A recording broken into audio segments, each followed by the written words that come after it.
Streams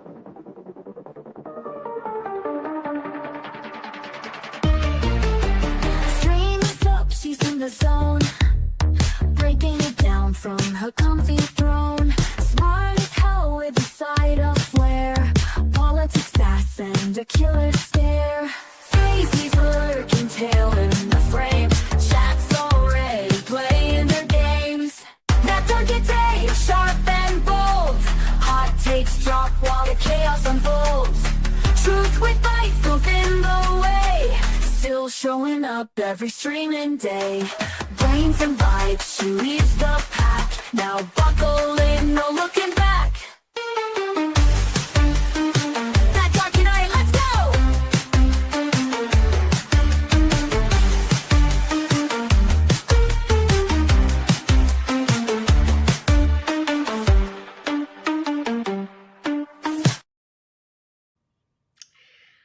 Hi, good morning. Hi, PP. How are you doing? Welcome back. How have you been? I have been good. Yeah, I've taken a bit more time to recover than needed, or than expected. Sorry, yeah, because I did need it. Okay, but I'm here. I'm back. We're doing stuff. And yeah, we got to do this last couple months of the year, knock them out. Okay, I haven't gone hard enough. That I think that's what I needed time to get over. Anyway, so the is this topical? I don't know if it's that topical. What's happening that makes it so topical? I think it's just a normal discussion. General question. I'm good. My stomach is killing me, but I'm surviving. Okay, well, you're surviving the killing. That's good. What's up, Corbin? I see you've been very busy doing debates. I mean, topical for me. I just debated Andrew. Oh yes, I saw you debate. What did you debate him on? Something like this? Have you guys seen this cup? I don't know if I've used this mug before in front of you guys. If you see these dots over here, it's because there were like cracks in the mug, so I painted them. Anyway, I hope everyone's weekends were good and everyone's Monday was good. Scoop! Hi! Good evening. I've never seen it. Oh, you've never seen the mug. Well, there it is. It's beautiful, isn't it? Hand painted by me. Yeah, no, it was on whether or not Trump is consolidating power. It was pretty hilarious. Okay, I'll have a look at it. But yeah, it's actually not this, considering my post this on Monday about what is on my mind this week. This debate choice isn't actually that topical, because the questions on my mind this week are about national pride, political labeling, mental health issues, all of that stuff. That's that's what I've been focusing on. But then this came up and I was like, okay, it's a nice 20 minutes chunk, and we can get through it in one stream. So let's do that. But also I'm working on some of the questions in my mind this week. I'm working on doing some diagramming about them, and what it's looking like is tomorrow we'll be doing a discussion or an investigation, Kitty learns about kind of thing, into the insanity plea in legal circles. What does it mean? How do we define it? Why do we do it that way? I'm looking at some lectures about it, and we'll just go and take notes, learn, and comment as we go along. So I think that's what we'll be doing tomorrow. But anyway, that's not what we're doing today. And I will be trying to, as the discussion goes on with this debate that we go through today, I will be trying to bring it back to some of the questions that I had this week on my mind, which is, I guess we could go into values, because one of the main things, and the thing we're going to do in the think the topic we're going to cover in the Think is about nationalism, or why do we even need nations? So yeah, that comes into that can come into this idea of a Christian society, values behind a certain nation, all of that. Oh, Scoob is asking, do you enjoy Halloween and all things spooky? I do love a good Halloween. I've come to be a lot more affectionate to it over the years as I've grown up, because we didn't do much of it as kids, but it's gained popularity all over the world, so now it's become quite a thing. I do enjoy a good spook and a good discussion of the occult. Like that's another thing I was last night. I was like, oh god, we got to do another Halloween think, and there's some spooky stories that I want to share and things like that. So yeah, definitely a spooky gal. Hey Groovy, hope you're well. Hope you are well. Yeah, my breath is not coming very well today. I don't know what's up, but we're good. We'll keep breathing. We'll keep going.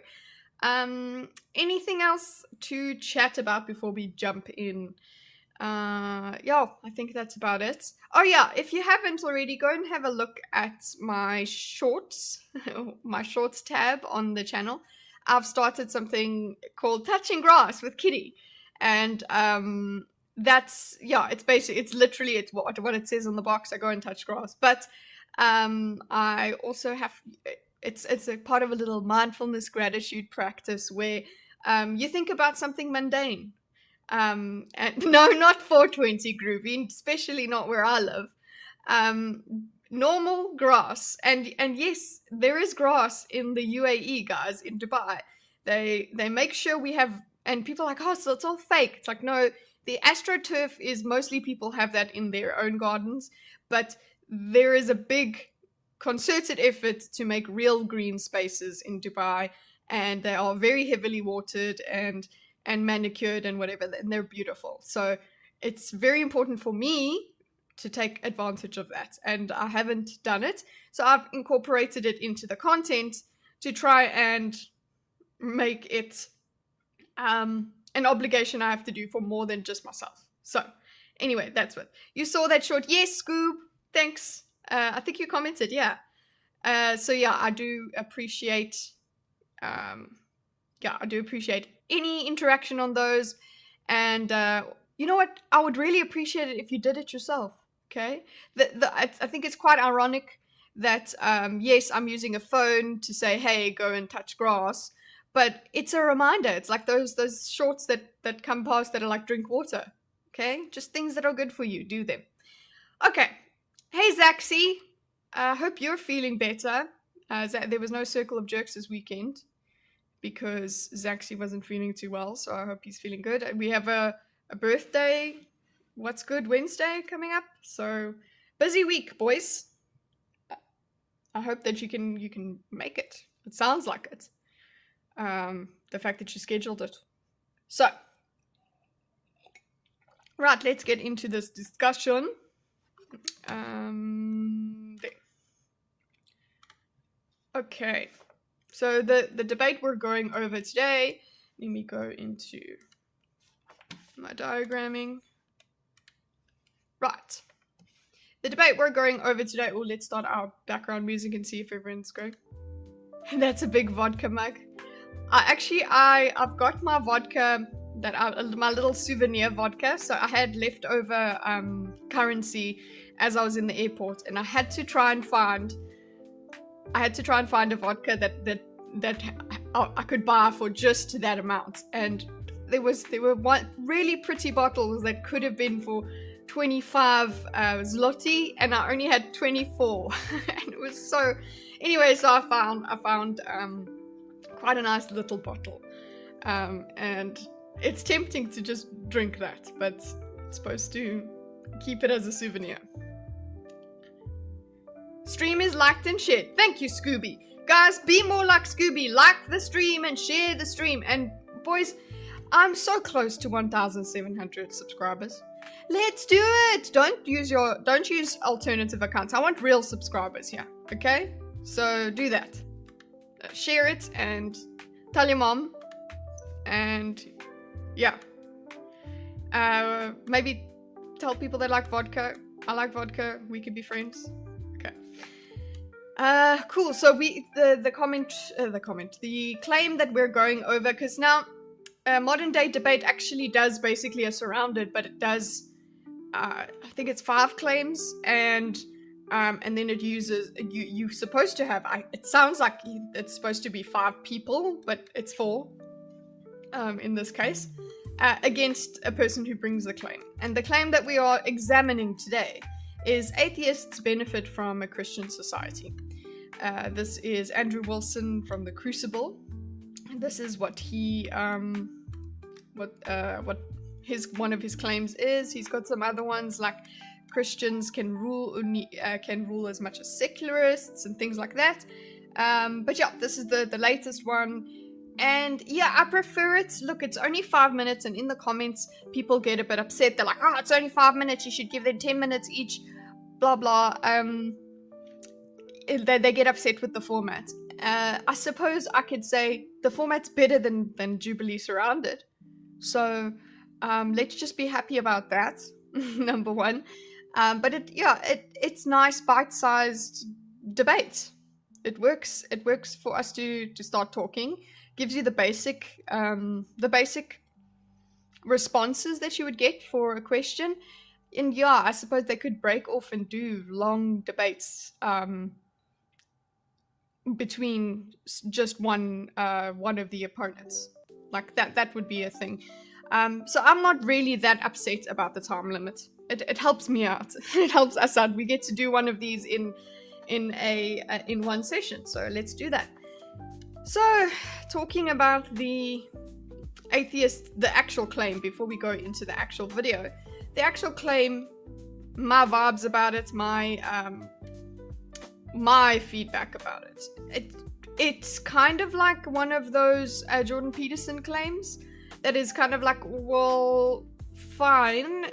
Is this, if I accept this claim, it seems like there's a separate claim that is kind of whispered on the end, that it's like, oh, well, because atheists benefit from Christian society, they should believe in Christ. You know, like that's kind of like a little, I'm not saying that's exactly what Andrew is doing here, but it is an unspoken part of accepting this claim. I think otherwise it's pretty easy to say yeah, to agree with the claim. I think it's just the what do you do with it that people will actually disagree on. But let's see if there's actual disagreement that atheists don't benefit, or they neither benefit nor have any detriment because of Christianity, if there's anything like that going on. But yeah, my main feedback is it seems like you're trying to make an argument for Christianity from this, because it's a moot point for me. Yes, I do believe atheists benefit from Christian society. Everyone can benefit from Christian society if it's applied a certain way. But yeah, a lot of people can not benefit from Christian society. And also, an atheist does not need to believe in Christian rules, Christian values in order to benefit from them. That's fine. Okay. We have Mike D. Lutch, which is Indian Jesus, Chris, who is You Are Mopped, and Gabriel, who doesn't seem to have socials. That's who we're talking to today. Excuse me, guys. Oof. Not coping. Okay. Let's play. Just let me know. You guys should be. No, wait, hold on. Let's check something out. It's been a while. So maybe the audio, okay, the audio should be fine. This should be my microphone. Okay. Cool. Let's play. Just let me know if the audio issues, as usual. Get ready. Scuffs in the chat if there's a problem. How would atheists make that prescription, though, to tell people, you know, you can't have an 8-man polygamous marriage? Like, why, how can the atheist justify that? I mean, if you gave me the time, I definitely could, because of So there is Lutch saying that he doesn't have time, essentially. But let's see. the fact that Obviously, this is the coming up. No diagramming happening. It's just to... What is in store for us in these 20 minutes? I agree with the ethics that we shouldn't have 8 dudes. Then justify it. Why can't okay, 8 I mean, dudes you get just- married? Group of 5 men approach you. Would you prefer those group of 5 men to be religious 5 men or atheist 5 men? That's a good... The preference question helps you navigate a lot of conundrums. Just see what it is, okay? See what your preference would be, and then question why. I see this. You see that question deployed for many a discussion. Even if the core foundation of the Christian ethic, they're so powerful, Christian ethics are so powerful that even corrupted, they tend to do better, and atheists still benefit from them, even in their corrupted form. Now, as far as the atheist, the secular humanism, This guy, sorry, Gabriel, is a bit confusing. So that's the one that needs diagramming. So remember, we started diagramming debates so that we could understand what the frack people were going on about. He's exactly what I need a diagram for, because I'm not too sure what he means. And he's lost, so I will be spent by the time I get to him.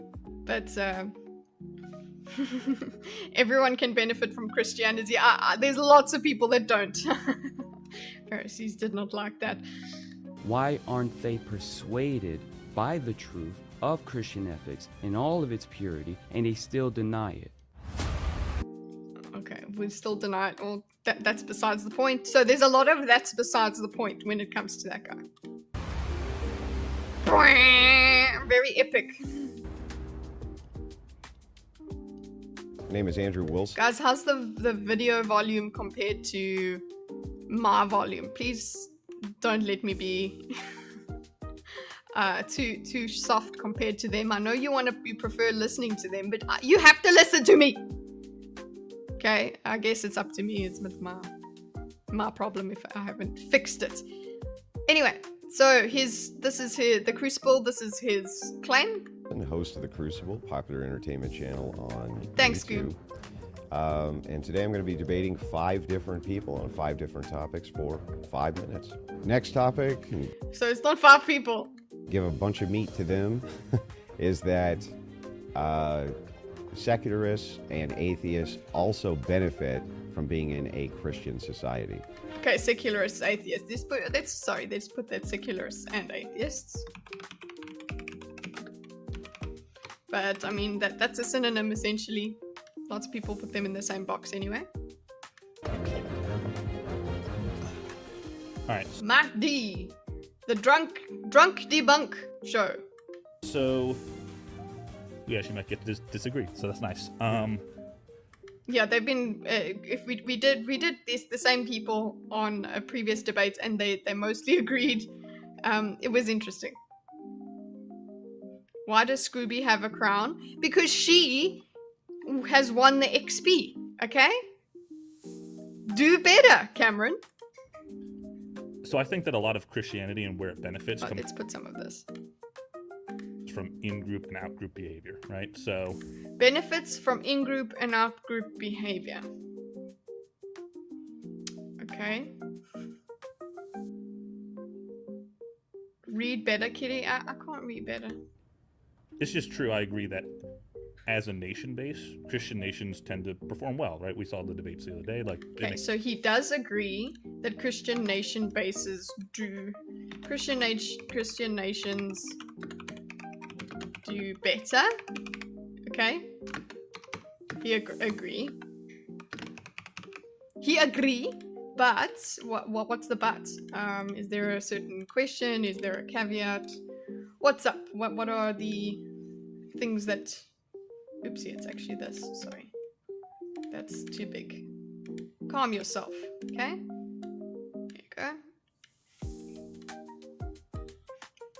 You guys can't read this, so let's go there. That's it. Christian nations do better. Agree. Chizinxiaxia, is that your real name? If that's your real name. Yeah, this is just my shortened name. That's my nickname. Okay. Makes sense. That being said, Ooh, my name is feeling weird in my head now. Like, well, what is it? I've depersonalized from it. I've detached. Ah! I don't like that.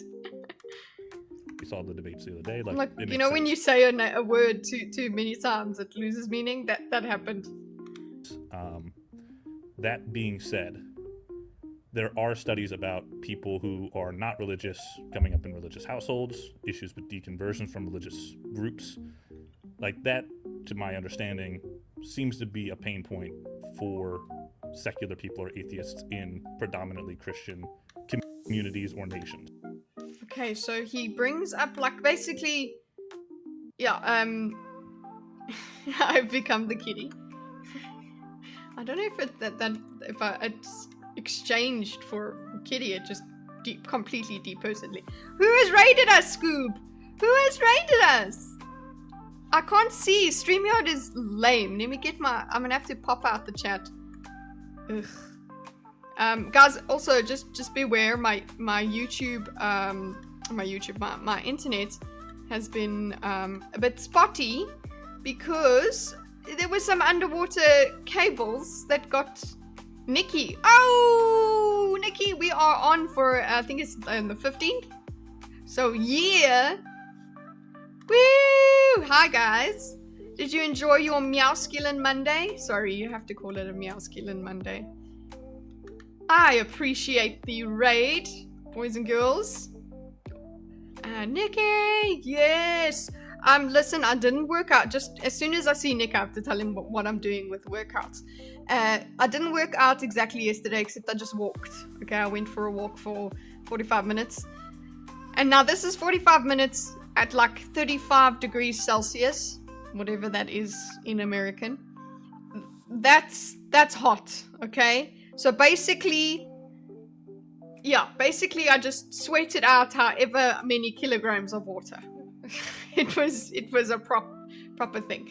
I am larging and charging and looking for chickadees. Hey, Bo. That's acceptable. We talked football and big hits. Oh, well, I wonder if you guys would like rugby. Do you like rugby? Rugby is a big hit. 15 burger yeehaws for the Americans. Oh god, I actually have this feeling of you guys just literally running and going yeehaw. I've got that. Rugby is great, yes boy. Although we didn't do too well in the rugby, South Africans, this weekend. But yeah, rugby, I don't know much about it, boys. I really don't. But I just enjoy watching it, okay? For the reason. You played a bit of rugby, sexy, of course you did with those shoulders, boy. Come on. Yes. Okay, if I ever come to the States, you guys have to put on a rugby game for me. I feel like Andrew is a grifter. Oh, Jonathan, you don't believe that he believes in what he's saying. He's just saying it because it's popular. It gets him clicks. It's football for cis men. I know the reasons. Yes, you do. There was a sign for the rugby on the rugby match on Saturday. There was a sign that this chick had that said, let me show you. No, this is not a slop stream. But basically, she had a sign that said, "I don't know anything about rugby. I'm just here for oh geez, he's my favorite, and I've just forgotten his name. Listen, I just depersonalized my own name. I'm only here for Eben Itzebeth. Look him up. Look Eben Springbok up, and you know what that man's about. Play shirtless ball when I come to America. Yes, exactly. I lived in 121 degrees Fahrenheit. Heat does not faze me. Ugh. Like, don't you just immediately sweat? I do believe him and the fresh and fit guys are the same. He's just enjoying doing the hits. I'm here for ovulation. Even Itzebeth, okay? Rugby equals less gladiatorial football, less armor. Okay, guys. let's get back into the actual debate. I really enjoyed. Is Andrew debating a trans woman? No, he's not. You don't sweat, darling. It feels like an oven. It just, like the thing that I noticed with the heat here is just, like, you don't usually in South Africa when it's hot, the dry heat, you just start heating up and then you start sweating. But in Dubai, it's just you walk outside and you're hot and you're sweating and you're immediately just soaked. It's Wilson is a solid debater. Well, these guys don't seem very. It's not that they're not well prepared. It's just that I don't think they have that much disagreement. So the claim we're looking at, for those who just arrived, is secularists and atheists benefit from Christian society.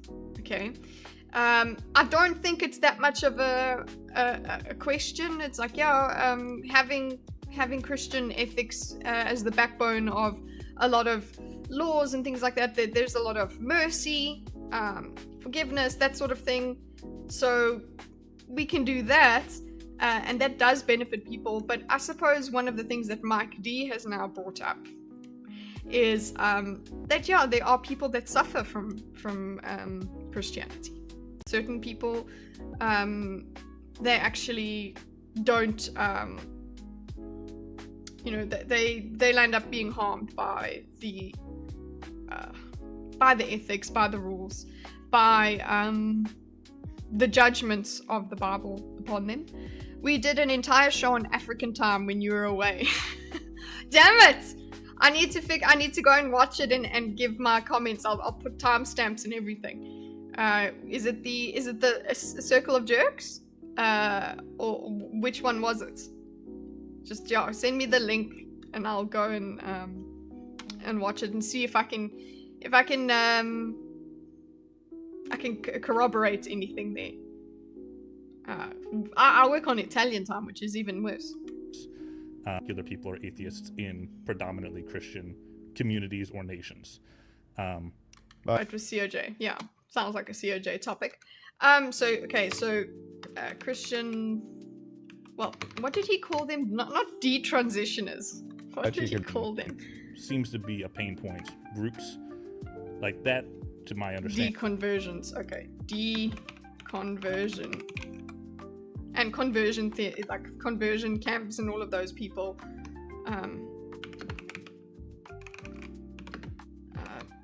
People brought up in religion.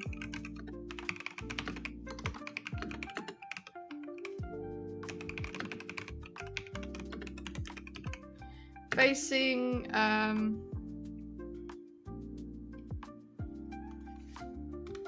I'm confused. Australia is a Christian society. You don't actually incorporate the Bible. They just cherry pick the good stuff that work in society. Yeah.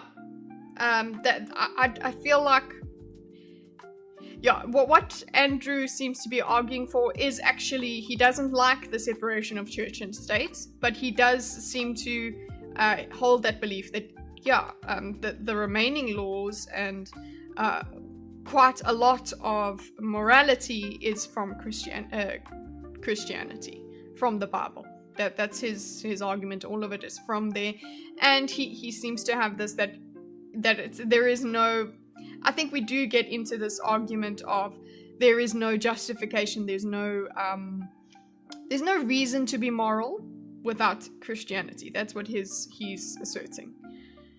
I consider myself Christian, but acknowledge people have taken religious in a zealous way. Yes, Trump's evangelical base is on a zealous mission of forcing ideas, principles, and lack of inclusion. I'm with you on that, Jonathan. I'm also a Christian, but I know that does not make just somebody calling themselves a Christian does not make them right in my eyes. It doesn't. They are very frothy Christians. If anyone gets frothy about anything, it's a problem. Okay, being so zealous, that happens. And when that happens, shit happens. So, yeah, I'm with you on that. Forcing yeah, I'm starting to get blackpilled about forcing people to do stuff. I'm wondering whether we just have to all the time, whether it's inevitable that there's always going to have to be force involved with any kind of governance. You just have to. And the reason that I thought of that is because of sovereign citizens. We had fun with them. I was actually trying to edit the Friday stream to just cut out the last bit, but because it's kind of disrespectful. The last bit, just reminder that, so we had a lot of fun in the beginning, watched a lot of sovereign citizens, had a good laugh. Then I showed some wedding photos the wedding I went to, and then we got into some really sad pictures from Auschwitz, and that just doesn't gel with the whole Friday slop thing. So I need to just cut that out. So that's currently it's unlisted at the moment, so I just need to fix that up. But anyway, the reason that I was thinking about this whole, like, I got a bit blackpilled about force needing to be there because of sovereign citizens. You can't just walk around and believe a certain way and then continue with your life. You have to still live within the bounds of the nation and of the laws that are in front of you, and they will be enforced. You will be tased. And you can shout, help me, help me, help me, as much as you want, but you are going to, the force is going to be there. You showed pics of your hot Polish friends and you didn't tell me. No, I didn't. I didn't show the hot Polish friends. Let's go. What's this dude talking about? Craft beer? Hey Rex, it's been a while. I'm just traveling. Yes, Cameron. I'm drunk. Buenos noches. State is separated from church given how the state viewed Christians during COVID. Force them to be Christian because the alternate is gay and lame. Okay. That's it. This is not a discussion when it comes to Waylon. He's off to bed, and that's it. They'll just tell you how it is, and you gotta just deal with it. So appreciate it. Christians are losing the evangelical war if it exists. It doesn't really exist if you keep losing it. Hey, yeah. It's very difficult to talk about God and preach God. Yeah, it actually is. As much as there's a lot of Christians that I've come across online, and very wholesome people, it's difficult to even broach the subject with a person who doesn't. Who just doesn't want to believe. You don't want to push that. Anyway, I follow Jesse Lee Peterson only. To have any perfect society, there has to be boundaries. It sucks, but it's what it is. Exactly, Groovy. That's what I mean. Like, I've kind of just have to that. You have to. There has to be force. I'm not going all the way to Spoon's side of the thing where it's like might makes right, and then just fuck everybody else. Like, we can still try and navigate, the use of force in a liberal way. But yeah, at the heart of it, violence is at the heart of all of these things. Power is at the heart of everything. And you just gotta deal. Anyway, good night, Waylon. Okay, let's Dostoevsky said that force everyone to be Christian. Christians, myself included, need to accept that there is a God and we are not him. Love, humility, and faith are the core principles. Yes, we are not. That's the thing with a lot of Christians, is that the overzealous ones, they act as if they are God on earth. That's what I'm getting from what you're saying there. We are not God. We are people of God. We have to live God's teachings, live God's love. But being God, I don't know, is you're a bit too sure of yourself if you're running around in the name of God, doing all these things. I don't know. I wish JLP was AJ's real dad. Okay, it's AJ's uncle. Could we at least say that?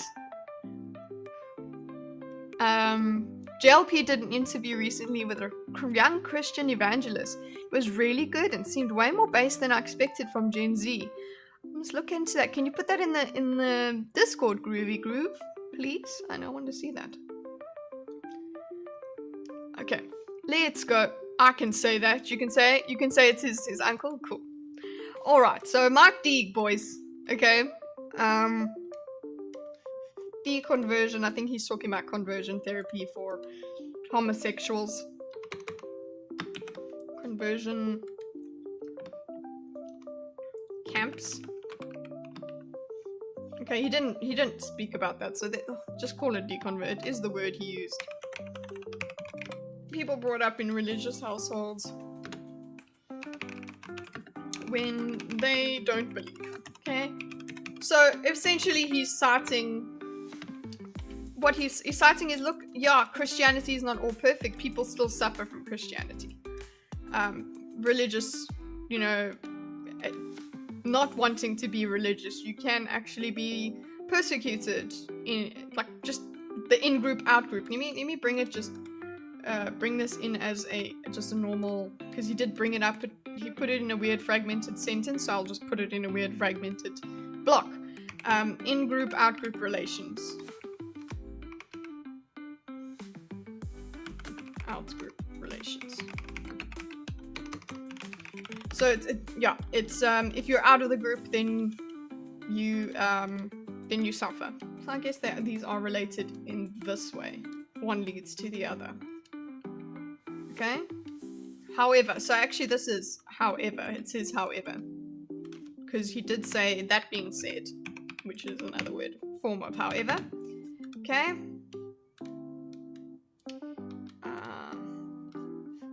Now, let's see what else he's got to say. Is there a counter argument to this? Well, some Christians, some Christians go through strife. Well, he'll just say, well, in general, on balance, it's still good to have Christian ethics backing your nation. And seems to be a pain point for secular people or atheists in predominantly Christian communities or nations.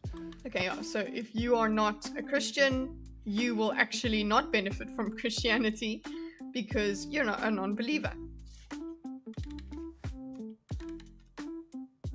Non-believer. I'm going to put it in my brackets. Non-believers can actually suffer. Okay? But you could kind of move that back the other direction too, right? And say, well, a lot of atheists convert over to Christianity. Yeah. So they were in a pain point, and if they didn't have Christianity there, they would have remained in that pain point, in the purposeless life. Okay, yeah, so, okay. So he's just like, well, but, what about, so they both have bad things that are happening to them. They're suffering on both sides of the aisle. It's almost as if life is difficult no matter which side you're on. Andrew Wilson is a misogynist trying to rewrap a tired argument of traditional lifestyles. Men work, women cook. I don't see a lot of substance coming from him personally. So he's leaning into the Christianity because it's a justification for his misogynistic views. He's using that as the basis. Could be, obviously not in this exact discussion. He doesn't come across that. It would be interesting to see, like, is he properly, considering whatever podcast, is he properly against women? Yeah, it's the thing that does come through is that there is a divine command to have children, so he would probably have a problem with me. So yeah, he has certain views that women are deficient if they're not doing a certain thing. We have these. I think Andrew has found a niche, and he may be leaning into it a bit more. It seems like everyone does that when they become successful online. Get that bag! Okay, the deconversion people brought in religious households, so his response here is... So is it here? Yeah, I guess it's there. Okay.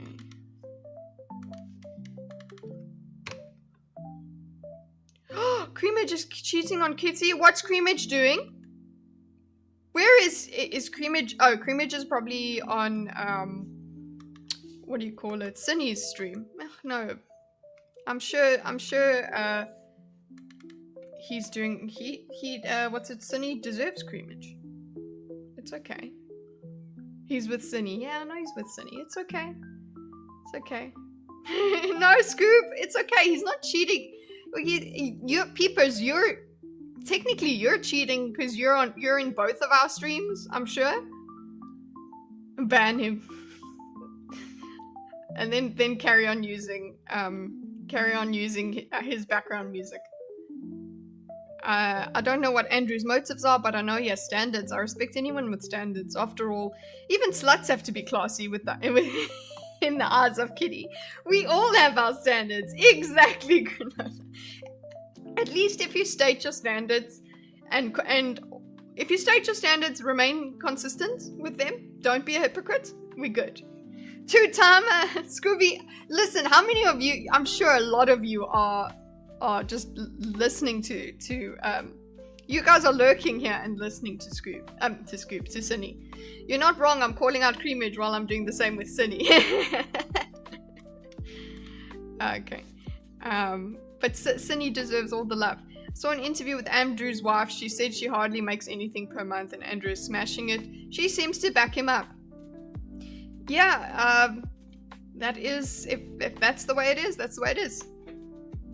Zax is also yeah, all of you are two tabs deep. That's fine. Hi guys, I realized I've been dead for 3 years all along. Oh, I'm sorry. I'm lurking but listening to MSK, Gray and Will Charles. What are they talking about, guys? WZ. Okay, I'm just, this is a bad time to stream, but I needed to at this time. I couldn't do this afternoon. Tomorrow we'll do an afternoon stream, so it will be after everybody is done, hopefully. Most people are done. Okay, remain the pain points of the purpose life. So I'm on my phone, so I pick a person and stay. Scoob is a real one. Love you, Scoob. Scoob, I'm sorry I've been slow. We are going to organize our collab. Don't worry, I haven't forgotten. Okay, so and not just because you're not double tabbing me, okay? Just because I want to spend time with you.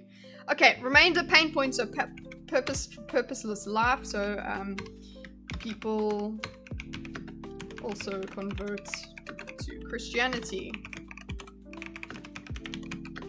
Difficulty. Pain point.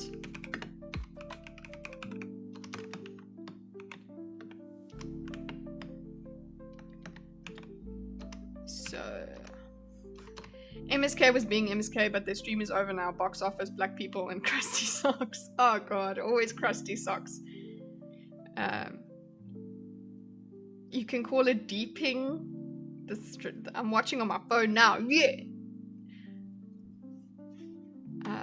As long as you guys one tab life, yeah. As long as you guys are liking the stream and having a good old chat, we good. Okay, so people are also converted to Christianity because of difficulty in their lives, pain point.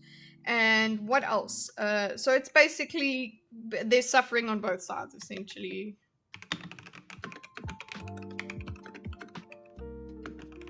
Suffering and benefits. Okay. Then. But not only that, we have another problem. This is a major issue, which is reproduction. Okay, so one of his so he's getting his message out here. Maybe a bit of the misogynistic, if you want, because now it's like, all you ladies, you gotta be wombs. You gotta use your wombs. But guys, did you know that they're supposedly created some trying out some robotic wombs in China? Are you solely? Who are you? Me? I maybe you're asking Groovy or something, because I'm not Australian. I'm South African, but I am I'm Italian. My bloodline is Italian. I'm full-blooded Italian. Both sides of my family are Italian. Right? Because atheists cannot give purpose to people. Okay, so he's brought this up. Basically, I think what he's doing here is saying that, okay, well, the benefits of Christianity is it would help with population decline, so fertility. What did he call it? Sorry, let's go back. Reproduction. We have another problem. This is a major issue, which is reproduction. Reproduction. Okay. Reproduction. So, I suppose his. So that's why you're awesome. Yeah. Christianity would help. What's the name? Would help reproduction problem. Okay, that's basically with the reproduction problem. So that's a benefit. It's essentially his assertion here. Simp! That's why she looks cute, but it's super fiery. Yeah! That's why she's got thick eyebrows. That's why she's hairy. Yeah, that's it. How did Masculine Monday go out? I'm sure it probably went amazingly.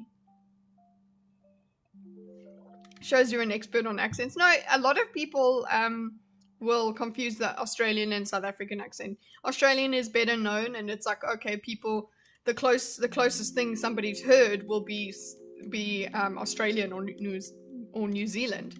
So it's a common mistake. Oopsie. Like, otherwise, if people aren't familiar with Australian, then they go, oh, you're English. Okay. Mustache wax Mondays? Yeah! Every Monday. Actually, every day. Okay. Christianity would help with reproduction problem benefit. Okay, so let's see. Right? Because atheists cannot give purpose to people, instead just saying find your own purpose, whatever the hell that means, right? We have this major issue of people not wanting to have families anymore because they don't. So he's made quite a claim here. I don't think it's the only factor that goes towards this. Okay, so I don't think it's the only factor that makes the reproduction crisis happen. It is a multifaceted issue, but I do think this is one factor that does stop people from thinking of life in a romantic way. When you believe in God, you think of beauty and you think of duty and you think of just the beauty of life and the purpose. You do have this divine purpose. You have a lot more to live for and a lot more encouragement to create more life, whereas a secularist doesn't have to. Like, why? If the only purpose, I don't really have a purpose. Oh, the only purpose I have is to just enjoy myself. Then maybe I don't need to have children. So yeah, I guess it could. It's quite a massive contributor, but I don't think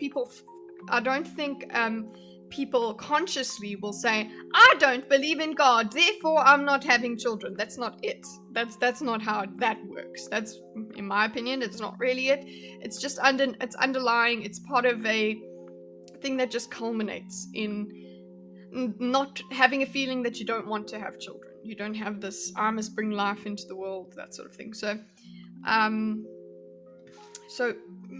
he doesn't frame it as a contributing factor. He frames it as the reason. So lack of purpose leads to people not wanting. What's up, goated? Not wanting to have children.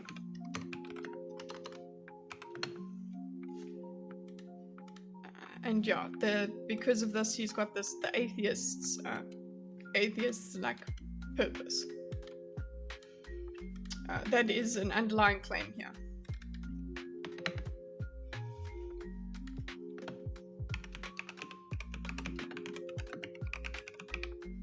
He does concede though that you choose your own purpose.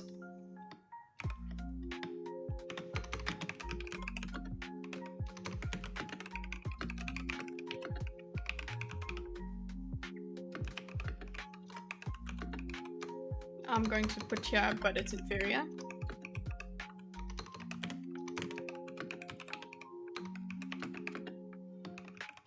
Okay.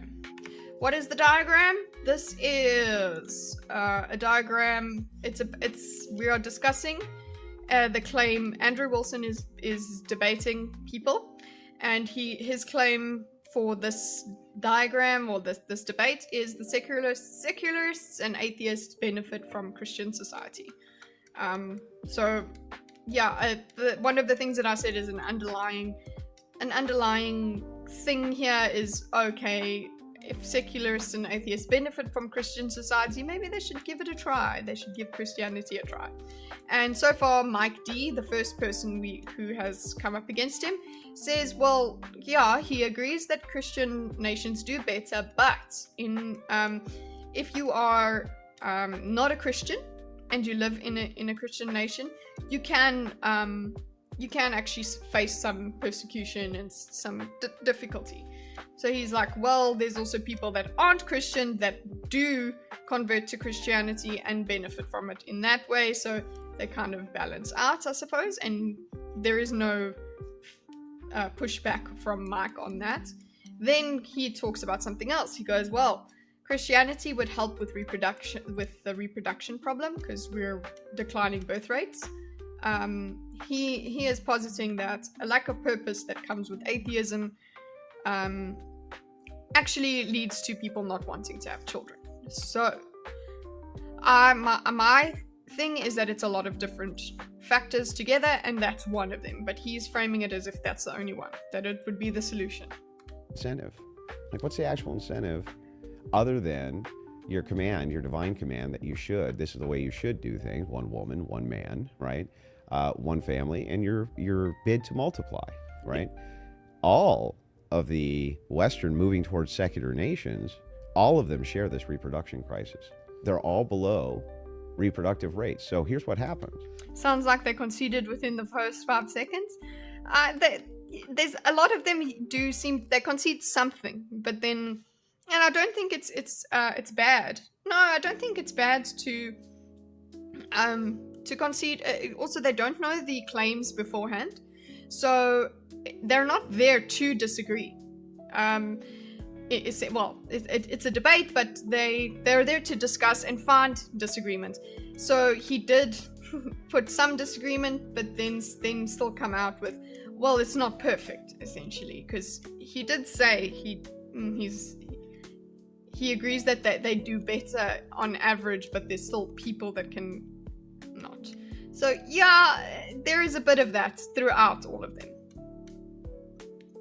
Let's see if they can find more. So if he can argue against this thing here, lack of purpose leads to people not wanting to have children. So this is a more specific version, I suppose, of secularists and atheists benefit from Christian society. So let's go into the specific case. The specific case being reproduction. A Christian society would have many, many people there because everybody must just have babies and that's it. But we could probably argue a Christian society as well might have too many babies. We might have overpopulation. We might have people that are not, it's not sustainable to have 5 children to every couple. Okay? That's why I say this is not the only reason people don't have children. There's Christians that don't have children. Okay? Because it's, we can't financially or whatever. It's, I need to take care of my child. But I'm not incapable of that. Let's not have children. I thought you were a Catholic. I was raised Catholic. So I was raised Catholic, but now I'm like basically a Protestant. That's it. What happens is we have to rely on bringing in tons and tons of migrants in order to supplement the fact that we can't reproduce our own population. We're actually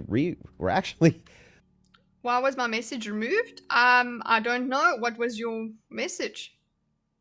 Well, was it? I didn't see it. But if it was removed, that's probably YouTube. I've got a little bit of a moderator thing. Heading to bed, sweetie. Have a great steamer. Keeping an eye out for your shorts. Thanks so much, Scoob. I'm hoping to do one in daylight today, guys. Because, yeah, last night it was around like 7 o'clock. Sometimes YouTube does that for random words, yeah. And then there's ones that I've put in that are not allowed. So I don't know. Sleep well, Scoob. Replacing our own population with migrants because... Oh, I said that Andrew demolished them. A W for the Wilsons is what I said. That's it? That's it? Okay. Weird, Skeleton. You gotta throw on that live chat too. I don't know what StreamYard does. If it puts live chat. I do that when I'm watching streams. Live chats. Live chat is only chat. All messages. Live chat, all messages. Okay. We can't reproduce ourselves. Replacing our own population with migrants because we can't reproduce ourselves. So... Okay, so he's just bringing up, furthermore, an example or a symptom of this is need to bring in so severe. Let's put it here, actually. Reproduction problem.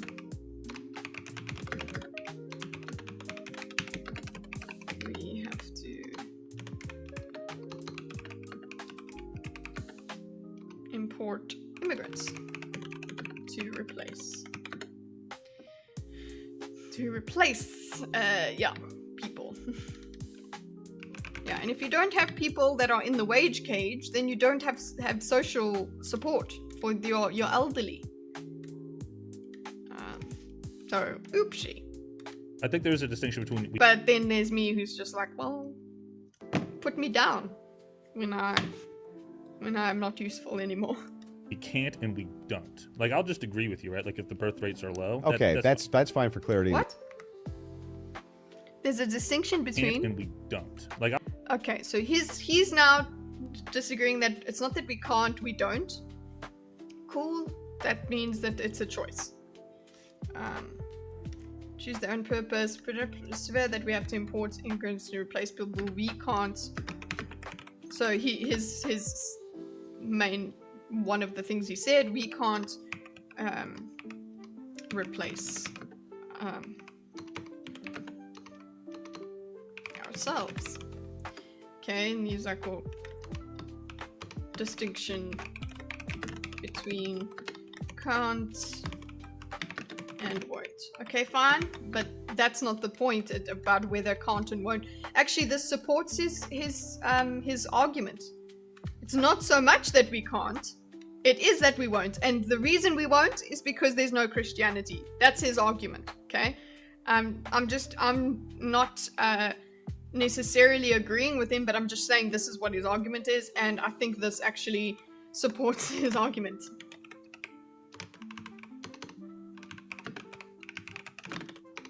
Supports Andrew's argument.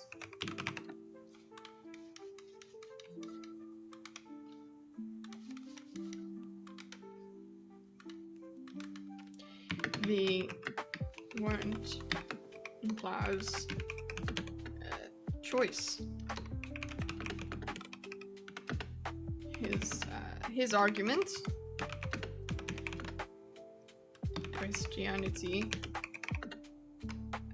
Christianity what incentivizes the choice to reproduce. Yeah, because you want to praise God and go forth and multiply, do your divine command. I love that word, divine. I'll just agree with you, right? Like, if the birth rates are low. Okay, that's fine for clarity. I'll just agree with you if the birth rates are low. In language, yes. Not Jacob. Right, and so yes, I guess we can. We could all just hump like rabbits and have babies. Yes. Yeah, I mean, but we don't. Yeah, so right, that's fair. So yeah, because I guess what I'm getting at is there's nothing to me about a Christian nation state that seems to be like there's nothing good about that comes exclusively because it's Christian, right? There's nothing that they do, like reproduction, for example, that a secular nation couldn't do. They just maybe don't do it. No. Secularists couldn't do, they maybe don't do. Okay, so this is actually what he's trying to get to. So there is actually it's a follow-on, he says.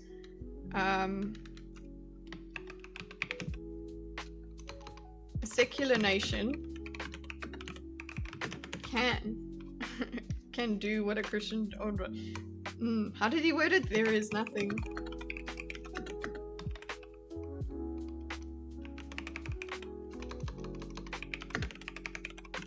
That makes a Christian nation able to reproduce than a secular one. It's like, no, this, what he means is the choice, that's exactly it. It's, yeah, sure, we can do this. We can hump like rabbits and make many babies, but the choice not to involves Christianity and values. It doesn't have to, obviously it doesn't have to be Christianity, because it's like any religion. I wonder about Buddhism, I'm not sure, but any religion, especially the Judeo-Christian religions, mean that they're like, yeah, go forth, multiply, make more Christians, please. Hump like rabbits, I'm sold. But only one woman, Zax, okay?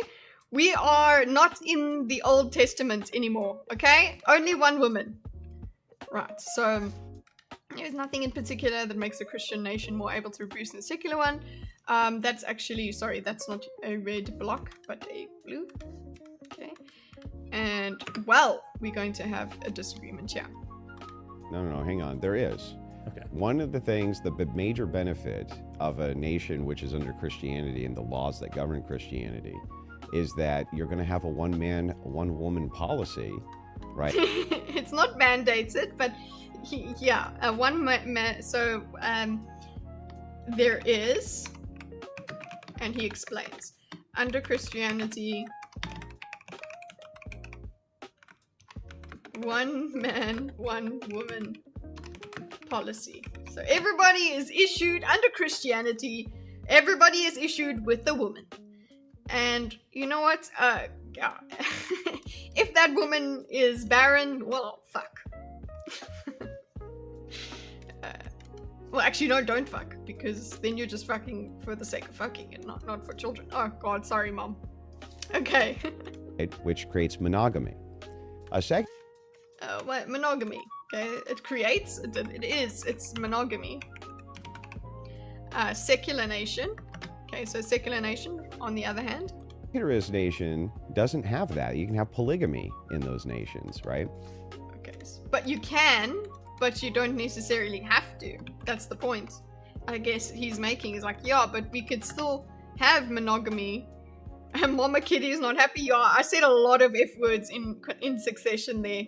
I even noticed. And when I noticed, that means my mother's dead on the floor with horror at my mouth. 1 and 1 only, not 5 plus 4 to 5 captives, yeah? Secular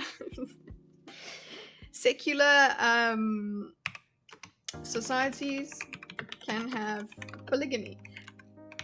But what his point is secular societies can have monogamy as well.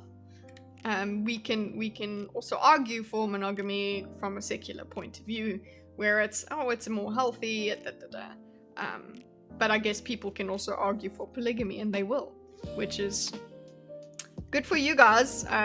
When I speak to my husband about polygamy, he's like, why would anyone want more than one wife? Why would anyone want to complicate their lives that much? So yeah. And I was like, I'm not head wife material. I'm only one wife, okay? I'm a singular wife. Because you're supposedly in polygamy, you've got to choose your wives very carefully, because there has to be like a leader wife, who's the first wife. And I'm not first wife material. Yeah. So, point is, no, not polygamy. You no longer have the guarantor for, because there's almost as many men as there are women, right? Mm-hmm. It's like 49-51. So there's almost a... You need a bottom bitch? I don't know. Yeah, I guess there are people that would be okay with being bottom bitches. Me, I'm like, I'm too possessive, man. Like, this is my man. Fuck you. Nah, sorry. That is worth swearing for. guarantee that as many men as there are women, right? It's like longer have the guarantor for because there's almost as many men as there are women, right? It's like 49-51. So there's almost a guarantee that every man will get a woman. Almost a guarantee that every man gets a woman. Woman will get a man, right? Under Christian monogamy, a thing which secularists really don't need to adhere to. Like, there's no real reason for an atheist to say 8 men can't get married and adopt. There's no real reason. In his opinion, look, I can argue, look, why the fuck is it called that, by the way? Who made that up? What? Being a bottom? Or being, like, first wife and, what, polygamy? Oh, bottom bitch. He meant to say no moral reason, I think. Yeah. But you could still make a moral reason, Skeleton. You could still say, well, it is bad for the child in that situation. It's actually, it breeds a lot of conflict when you have many people in a relationship that is supposed to be, that works better when it's two, when it's strictly just 2 people. Because really, the dynamics change so crazily as soon as you put another person in. It's like polyamorous people, good luck to you. And that just because that doesn't make the Christianity argument less valid. It just means no, there is another argument over there. I suppose you could go all the way down into, well, it's good for people to be happy, and that's a Christian value. I don't know if you could go all the way down. Okay, so secular sides can have polygamy. There's no reason for reason 8 guys get married and adopt in a secular society. Okay. I don't know if he makes this argument, but Lutch is trying to make this argument in the next section. Like, what's the bar there? Whereas under a Christian framework, they can't. So it guarantees a much larger rate of reproduction and stability in society. But to go back to the Okay, well, so it creates the rule that you would have to create in a secular society. You would have to argue for that, whereas in Christianity, it's like it's guaranteed that that's not allowed. Okay, so let's see what he says. Reproduction stability. So go back to main point. I think that highlights another one of the issues where even in Christian nations, if someone's a homosexual, they're homosexual, right? And so there's like tons of studies. I didn't know the topics, so I don't have any literature ready to go on the moment. But like to my understanding, homosexuality in Christian communities is a big problem as far as like how those people deal with that. And you know, I'm pretty sure the suicide rates are pretty high. Again, don't quote me on that. But you know, if we're saying that, again, the point of the question being secular people, atheist people, I'll lump in a homosexual even if they're a Christian, right? Like that's someone who's being affected by a Christian state that maybe wouldn't under a secular society. Well, Okay, so he goes back to his point. He doesn't. Maybe it's kind of related in that we're talking about marriage, we're talking about partners, but he goes back to his main point, which is turn to main point. People in Christian can encounter issues, difficulties, right?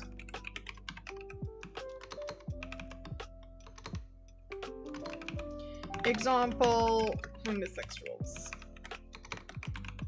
Okay, so it's like, well, that if you're homosexual in a Christian society, and whether you're atheist or not, you're definitely not benefiting. This is him saying you're not benefiting from a Christian society.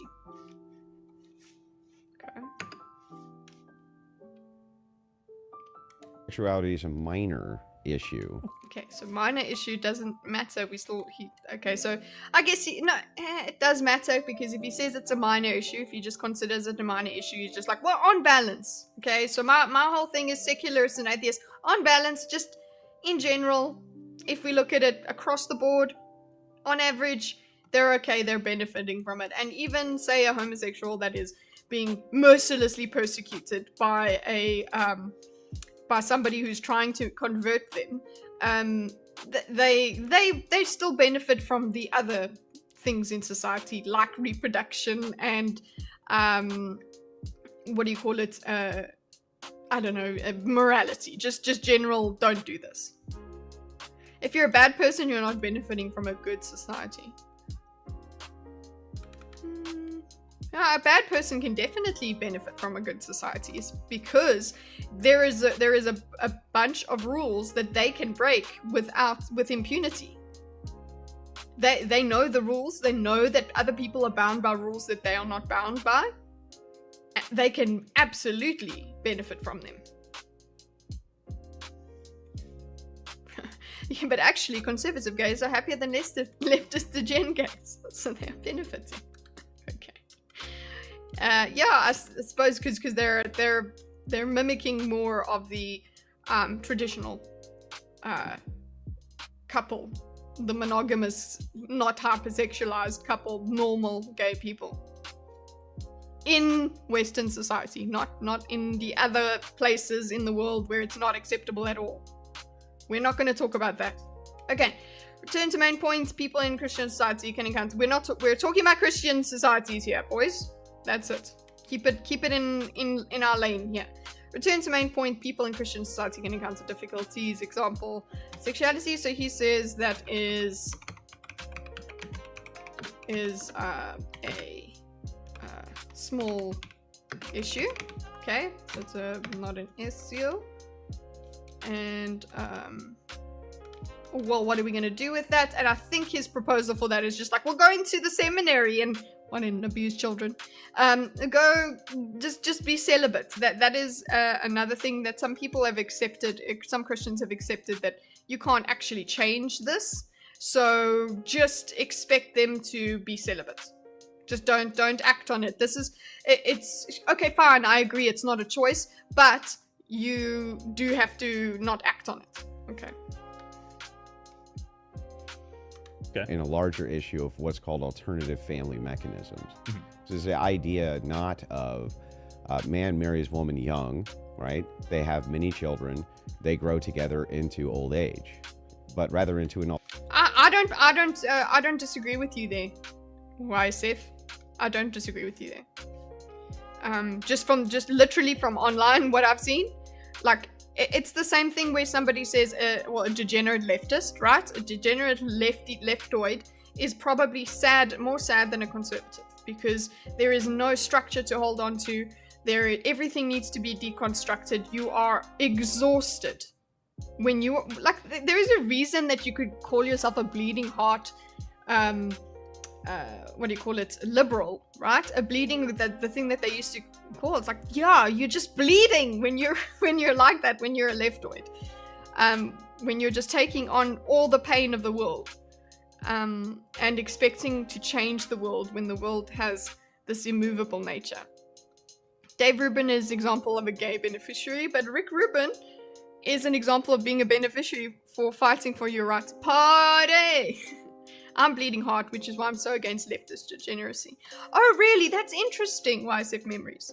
Because, okay, this is why also one of my questions for the week was about political labels, right? So, bleeding heart liberal is where I thought leftoid, was the heart of leftoidism. Now they've just called leftoids. So what is the difference between a leftist person, as you and I are labeling them, like a crazy leftist, and a bleeding heart liberal? What is the difference for you?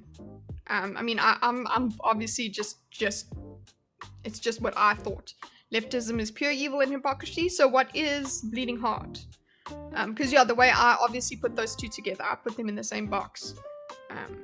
I understand that the meaning of these labels has changed across time. The heart of leftist ideology is that they remove all personal virtue and goodness from society. Okay. We lose that moral compass because everybody has a truth. The only thing they care about is evolutionary hedonistic desires. I'm an anarchist in the truest sense. Ooh. Sophilio. I want to... Anarchy, I don't know if anarchy is something that works. I don't think so. It would be interesting to figure out. A good proportion of leftism today is anti-liberal. Yeah, what anti-freedom. When I hear the word liberal, I think of liberty, I think of freedom, I think of individual rights, and it's like, actually no, they're going towards group rights. Yeah. Hey atheist gamer, how are you doing? Okay. They grow into old age, okay, so he's just talking about the benefits of basically a traditional life. Alternative family structure, where whatever I want my family structure to be, it will be. Open relationships, polygamous relationships, right? Nudist, like the list goes on and on and on. Nudist, huh? Of alternative lifestyles. What a Christian nation would propose is not that. Christian nation is not that. Christian nation is not alternative. It is the one. Okay, is a small issue. Christian. So he just says it's a small issue, and then it just that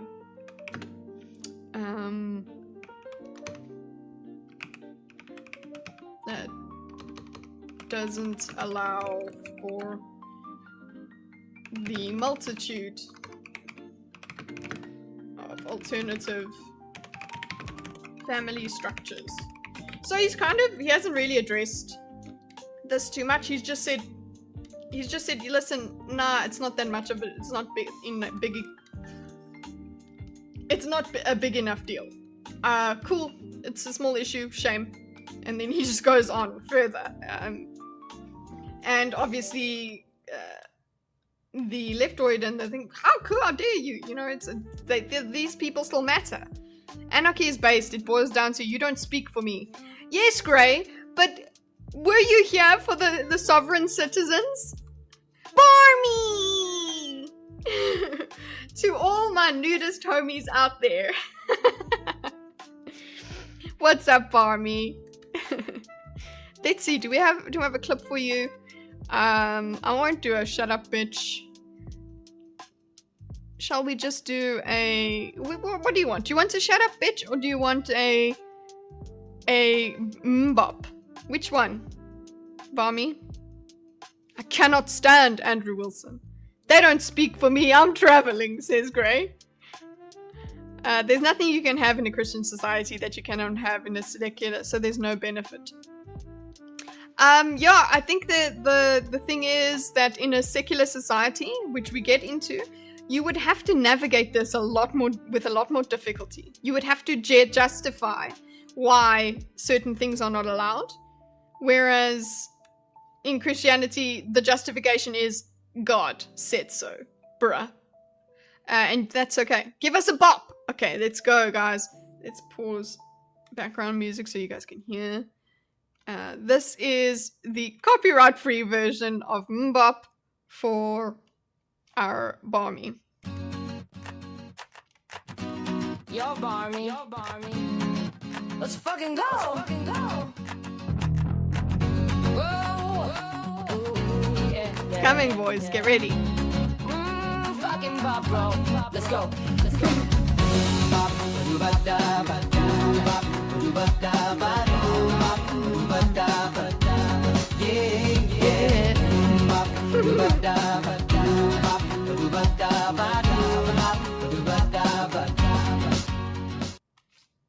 Yeah. That's not a benefit. Fucking bop. Absolutely. The mbop. What is this? Don't need my referral link right now. Being told you have to do something is not a benefit. But society will tell you to do things that you have to do. And that is a benefit because then we need to have some sort of control. How the fuck did he get it to make this? That is creamage. That is creamage. I don't know how he did it, but he's got some skills, boys. The prompt engineer, creamage, who has abandoned me for Cinny, but it's okay. We understand. He can't be everywhere all at once. We still love him. Maybe he's upset because I still haven't added his emote to the stream, because he's got a beard. The wizard creamage. Ooh, should I put a wizard hat on him? In the emote. If I have a tiny scrap of lyrics from a different song, it'll tell me to fuck off. Maybe Rex, maybe it's because is so general. Like, it's like saying ooh and yeah are not allowed in your lyrics. That's no. Creamage has no allegiances. Yeah, he does. He has an allegiance to memology. Sexual, you go to jail. Right. Only that the propaganda propose is the list goes on and on and on of alternative lifestyles. What a Christian nation would propose is not that if you're a homosexual, you go to jail. Okay, so Christian society, apparently his one, wouldn't propose that if you're homosexual, you go to jail. What would it be? Right. Only that the propaganda for normalcy in society, the propaganda coming from your government and your state, is this good, this not good. Not saying you can't do it, but we're not going to promote it. Yeah, but I don't think that. Okay, so so he, at least if it seems like if he was in control, it would be this good, this not good. We're not going to tell you can't do it, but we will discourage it. Bible saying stoning. No. He's saying that the Bible's not going to do that. It's just going to say, listen, don't do it though. It's not a good thing. Like, you can do it, it's not illegal, but we shall socially shun you. But he's going to say, well, cool, you can socially shun people without the Bible being the basis for it. Actually, what you could do is be like, look how cool and good we are. We don't stone people when they're not wired the same as us. We just shun them. We don't kill them. We let them live over there, and we don't care. So I think that argument does fall flat.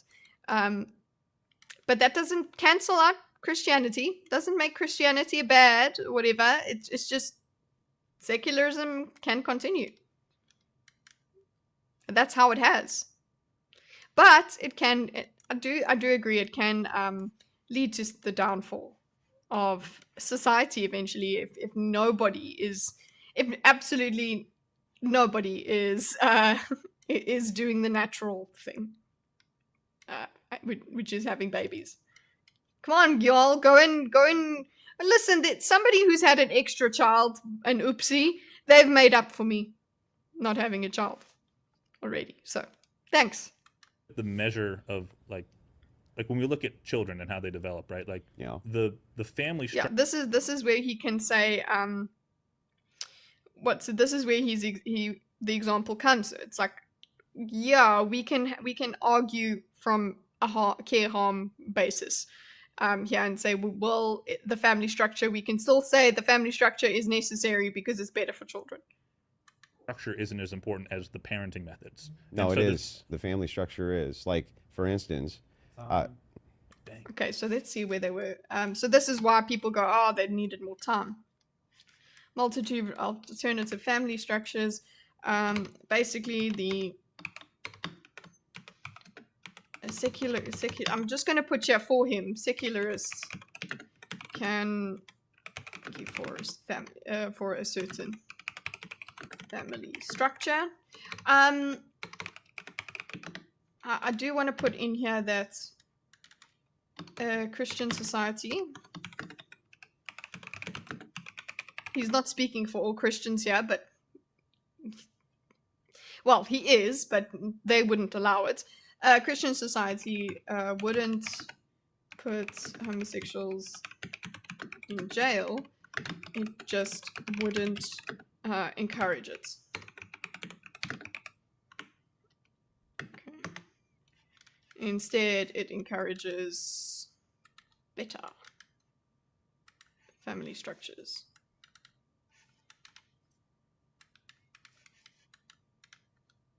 Secularists can argue for a certain family structure, and that's it. Sounds like a scam. Not Zax. Okay. So let's see what John YSF has been able to type. Okay, finally got home and can type properly on my laptop. So bleeding heart would be someone who truly cares about others in the world, not just their own self-interest. Western leftists, okay, I can see this. Western leftists can have none of that. When you think about it, all of their stances are just let others do whatever they want without caring about the consequences.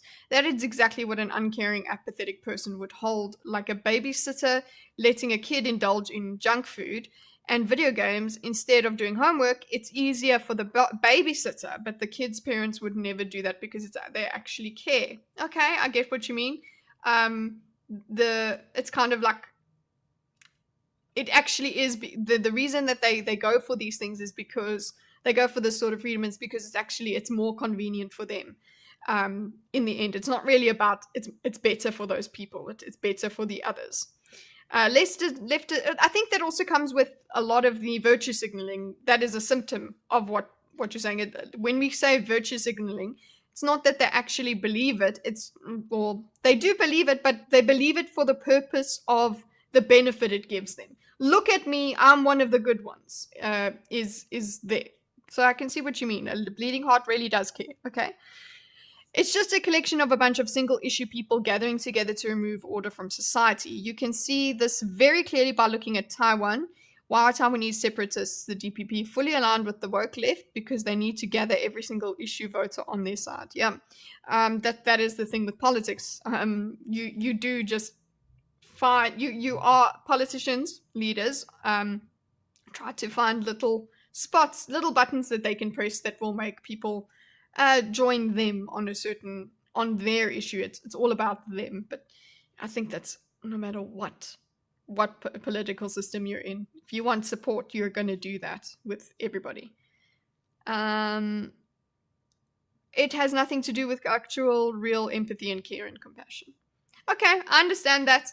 I like that idea. The way that I was talking about bleeding heart was just, the idea of it actually hurting you to care.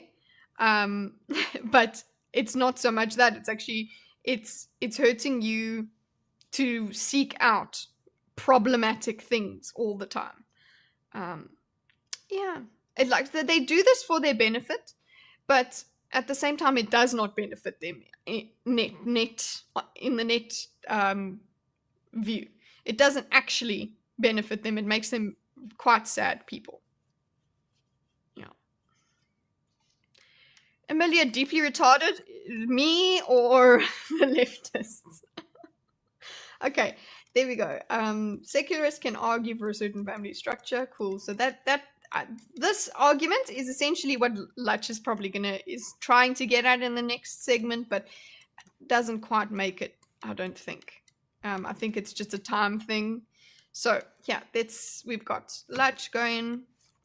Let's see what he's up to. Yeah, that was good. Yeah. Having Appreciate children is not entirely uncontroversial in the sense that humans exceed the biocapacity of the ecosystems, leading to suffering and famine. But he's talking about the need for reproduction to the need for reproduction to actually replace people. That will lead to suffering as well because we won't have food production because nobody's working. We don't have any of that. But I guess we're also, the speed of technology also changes the biocapacity of an ecosystem. We have to, it's not just literally the biome that we need to now consider. It's the actual, it involves technology as well. Geez, there was a lecture I wanted to look at. Oh, I've got to create new playlists. And I keep losing videos, man. It's not cool. Okay. The last argument. Not Mark D's argument, or were you saying Andrew's argument there? That it's like, yeah, Christianity is beneficial in that it creates family structure. We're doing fine with 500,000 people, and supposedly productivity is higher than ever. I don't see why we need so many new people. You need new people because the old people die, Cameron. The old people die. The old people stop making stuff. And we need people to make stuff so that we can buy stuff so that we can live. I gotta, not 0 children, but replacing everyone is not sustainable. It's not sustainable to replace everyone. And they cost money. Christianity is a suicidal ideology. Oh, really? That's interesting. Elaborate on that, Amelia. Hence why every country should build their economy from within by buying local. Did I say it was a space issue? No, he did not. If world population went down to 500 million, I think we'll be just fine. And I'd have less neighbors. Are you upset with your neighbors? Okay. Let's see. Let's continue with Lachia. So you said the claim is that atheists and secularists Lach's hair is amazing. Is that a wig? That looks incredible, right? Bro. benefit from Christian ethic. What was it? From a Christian. So he's Benefit I think he's from- making an argument you might like here, Emilia, just if you sit through it. So you said the claim is that Lach. atheists and secularists benefit from Okay, the microphone's a bit lower this time. People were complaining in the comments about the microphones. But yeah, basically, I'll be repeating what he says anyway. Claim is that atheists and secularists benefit from. Christian ethic. What was it? From a Christian society. Okay, so I definitely agree with that. So he does agree. So this is what was spoke about. Agree. He does agree, but however.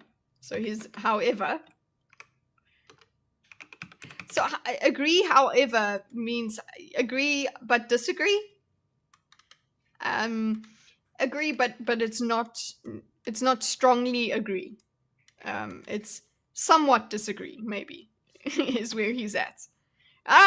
Just bring in Peter Boghossian and his little his dots for everybody to stand on.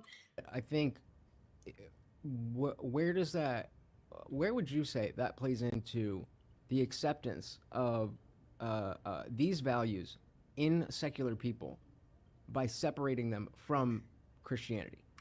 Okay. I think what he's asking here is, okay, so currently Christianity is rather distasteful to people. They actually are not. We actually were speaking about this a little bit earlier from chat, where Zax was like, well, the evangelical war is being lost by Christians.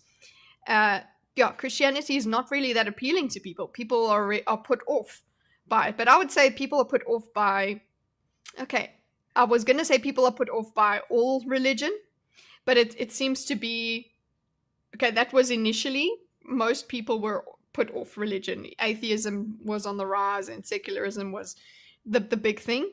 But now it seems like, some people are more into, they are considering Buddhism, say, and they are considering Islam a lot more than Christianity, because Islam's just the alternative. It's edgy for them to go for it if they're going to go for a belief, because they want to piss off the Christians. That's mostly what my feel of the playing field is in terms of evangelical mission.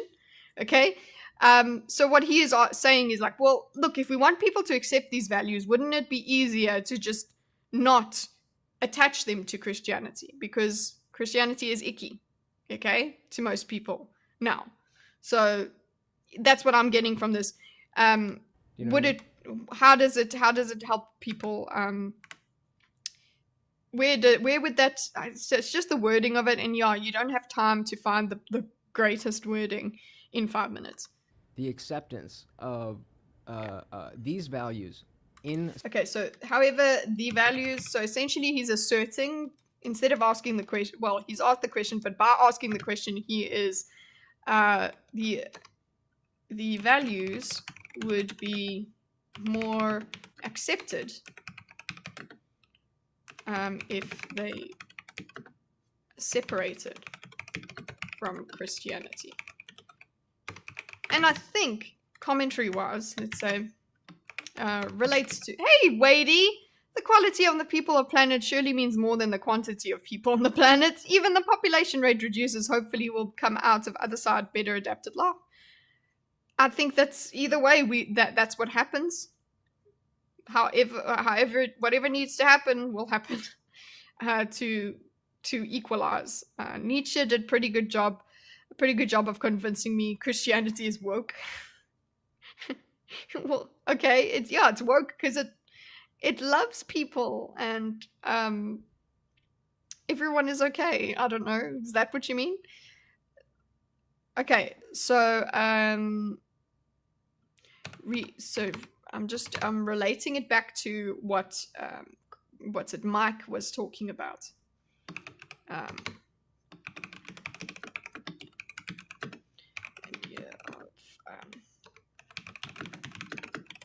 Able to have benefits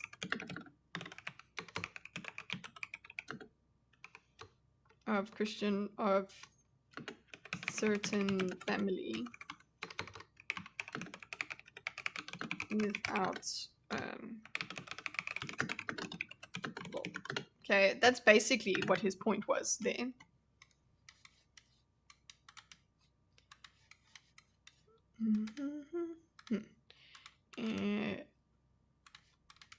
Okay. Secular people by separating them from Christianity. Do you know what I mean? No. He doesn't know. The values. He didn't have the benefit of replaying the video 3 or 4 times. So the values. That, like, I'm an atheist, you're a Christian, but we agree on the values. So wouldn't it be that lots of people in the comments of this video say accept the values, reject the mythology. That's what they say at the bottom. They're like, yeah, cool, we like these stories. I suppose that's a Jordan Peterson effect as well. Is that fine? We get the morality. We are okay with that format. That sure, we learned from the Bible. We understand that it's the bedrock, but that does not make it true. So that they're still atheists. They have these beliefs, but they think the reason that Christianity even endured is because the lessons were timeless. It's not actually that God exists. More beneficial to discuss these things outside of the framework, and when we're talking politically, outside of the framework of Christianity? You know, when I initially heard this, I'm like, well, what is Lush saying? It's like, no, talk it outside of the Christian framework. Talk about why we should have monogamy, why we should reproduce, all of those things. Talk about those things without talking about God. Christianity, because which is kind of like also when you're trying to argue with an atheist, don't bring the Bible in as your proof, because he already has dismissed the Bible. So if you want people to take up Christian values, rather don't bring the Bible in. But that's obviously not the point. That's not what Christ asks you to do. You should be trying to convert people. the fact that there are so many people who are not inside that. Not really, and I'll tell you why. I see what you're saying. Let me make sure I get it right. You're saying let's take the values and isolate them. So now this isn't Christian, this isn't atheist. It's a value we both just agree on, and so we can come to terms that we agree on the value, right? More or less. Mm-hmm. Okay, got it. The problem is justification. So he says justification, yeah. So I'm thinking atheists could find some secular justification, which usually is harm bad, benefit good.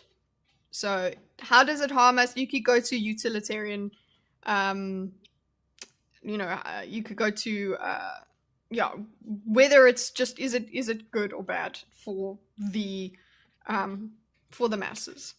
We could have that argument. But I suppose what this does do is that there's no argument. In Christianity, there's no argument. It is law. It's already laid down. Okay? There is the creator of the universe has set a law down. Who the frack are you to deny it? Is essentially they get to live in that. But an atheist needs to get justification. That's the only benefit I can see, that there's no argument. You don't get to argue in Christianity, whereas you have to go through the palaver of agreeing on values. But that's also false, because people don't agree on the Bible either. People don't. That's why we have so many denominations. So if the benefit is agreement, maybe it's because there's just a little bit more agreement between Christians than I suppose you would find in atheists. I don't know. So if you wanted to say to a I've talked myself out of agreeing with him, essentially, is what I did. society, hey, this reproduction problem, this is really bad. This is the first time ever that that we have major populations which are under replacement rate. Like South Korea is not even going to be there. They're at less than one child per woman. That's an Less than one child per woman. You mean 0? I have a -1 child I've killed. Maybe he's saying that because it's a reflection of abortion. Saying less than one child is like you lost the child. That argument doesn't work. When you have a conflict and both parties do harm, then without a moral justification, you cannot justify it. This is where the expression "atheists don't have moral ground to stand on" comes from. Oh yeah, well that is true because it's quite realistic to say that there is not always one party that is just void of harm, that hasn't done any harm. That's true. Especially any conflict will have harm from both sides. I believe it's called an average. I think it's just because it's average, so it's probably like 0.6 or something. Sorry, I'm just being ditzy. Thank you guys. Sorry. I saw a poetic meaning in it. What if morality exists as a universal law separate from God? Then secularism is fine. Then secularism will be fine figuring out morality without God. Okay, so values be more accepted separate from Christianity. So he did do active listening. He said this is what you mean, and Lutch agreed. So then he's got he has basically said the problem with that is justification. So or like basically enforcement, the reason. Okay, so let's see. extinction level event. Right. Okay, extinction level. So if the idea is, well, if we want to push some sort of normalcy in a family unit, family dynamic, and encourage that, from the atheist perspective or the alternative family lifestyle perspective, how can you create a justification to them that they're not allowed to have their alternative families? Mm-hmm. Yeah, so this is going to the point of secularists justify having their alternative. So if our main goal, guys, is to get, which is what he's kind of conceded here, okay, or agreed to, is like fine, we can have the Christian values, which would mean monogamy, family unit, all of that stuff, right? Traditional family units, all of that. He says we don't need God for that, but he's like, well, this without God, the secularist actually has justification for their alternative. They're like, well, I can do what I want, whereas, again, like I said, with Christianity, it's like, well, God says no, so you actually have an answer. You don't have to fight this at all. You don't. This is not a discussion. This is the law of God. Secularists can justify having their alternative structure, family structure.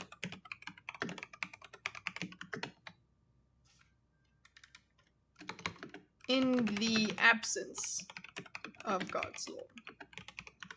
But yeah, I suppose Lutch will be like, well, you can argue that it's harmful.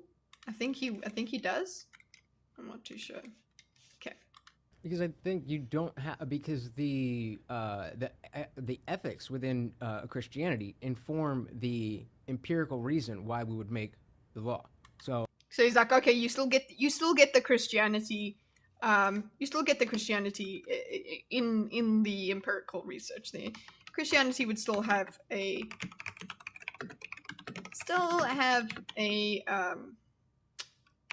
what? An effect,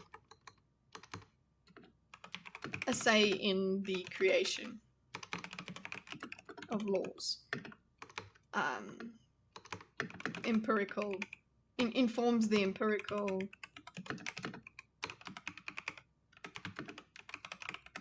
used to justify certain family structures. So it's like, okay, well, yeah, we could just go and do the argue. The Christians will still be in the data, essentially. The Christianity can be in the data, and it'll fine. We'll still get the same results. But we don't want the Christians talking about God, because that's icky. Yeah, statistical data definitely proves the benefit of marriage for children. Yes, so, well, good marriage as well. The thing that he is saying is that the Christians are in the statistics. Okay, so the Christians are in the statistics, that's fine.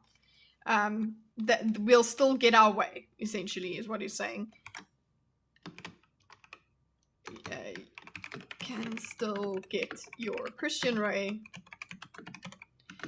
through the data. Okay. But you don't have to speak about God, because God's icky and scary and so controlling. God. Oh, Yeah, I you agree. mentioned But how would atheists make that prescription, though, to tell people, you can't have an 8-man polygamous marriage? Like, how can the atheist justify that? I mean, How can the atheist justify? Hey, work people. How can the atheist justify?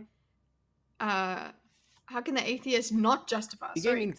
Like, how can the atheist justify that? I mean, Yeah, how can an atheist justify restricting, judging, okay, a 8-person marriage, 8-person homosexual marriage, okay? How could someone justify the straw man? No, it's not a straw man when he is making the argument. This is his argument. You could say the argument is weak, therefore made of straw. I'm sure that's what you think. Okay. Like a straw man is taking the other person's argument and saying that, and bringing up the worst version of that person's argument and fighting it. I think he's understood his argument, though. He has understood it. So he's giving this example. He's saying, okay, you would have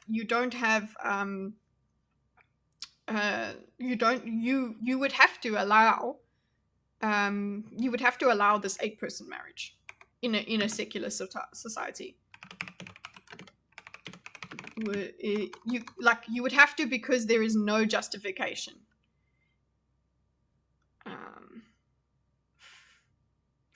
Ain't no 5 gays getting married. That's just dumb anyways. Okay, but he said 8. Groovy. 8 is a magical number. It's nice and even. No moral code. Yeah, Chris Leck, that's basically what he's trying to say, is that the moral, who gives a fuck who gets married? Exactly. Amelia, the point is that he gives a fuck who gets married because he wants people to have babies and raise babies. So he wants the normal the normal configuration. And we also know lesbians batter each other. Can't get 5 of them together. Can you imagine?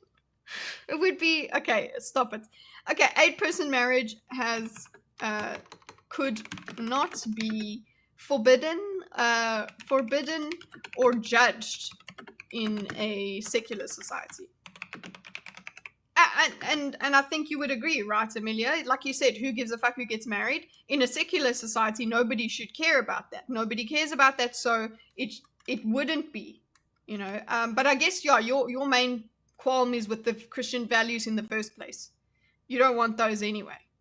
But he seems to be okay with the Christian values, but just not the Christianity part. And so parasocial monogamous cucking fetish. Wow. Okay, what does that even mean? Have you been to the place Elon grew up? Where did Elon grow up? Pretoria? Yeah, I've been there. I lived a couple hours from there. That's a Harry Potter reference for those with dirty minds.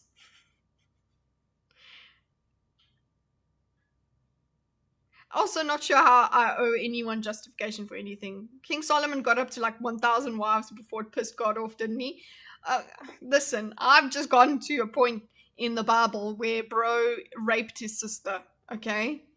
And God hasn't smote him yet, okay? Okay, he got killed by his brother, which, good. But yeah, that did happen. God didn't just strike him down when that happened. His brother had to go and do the work. 999 is the sweet spot. Why do we feel the need to impose our values upon others? This is a very good question, Emilia. This is a very good question for this week, because part of my thing is national pride a silly notion? And part of that, in terms of a nation, is having certain values, right? And being part of a nation, you have a certain collective kind of value, and that is different from other nations.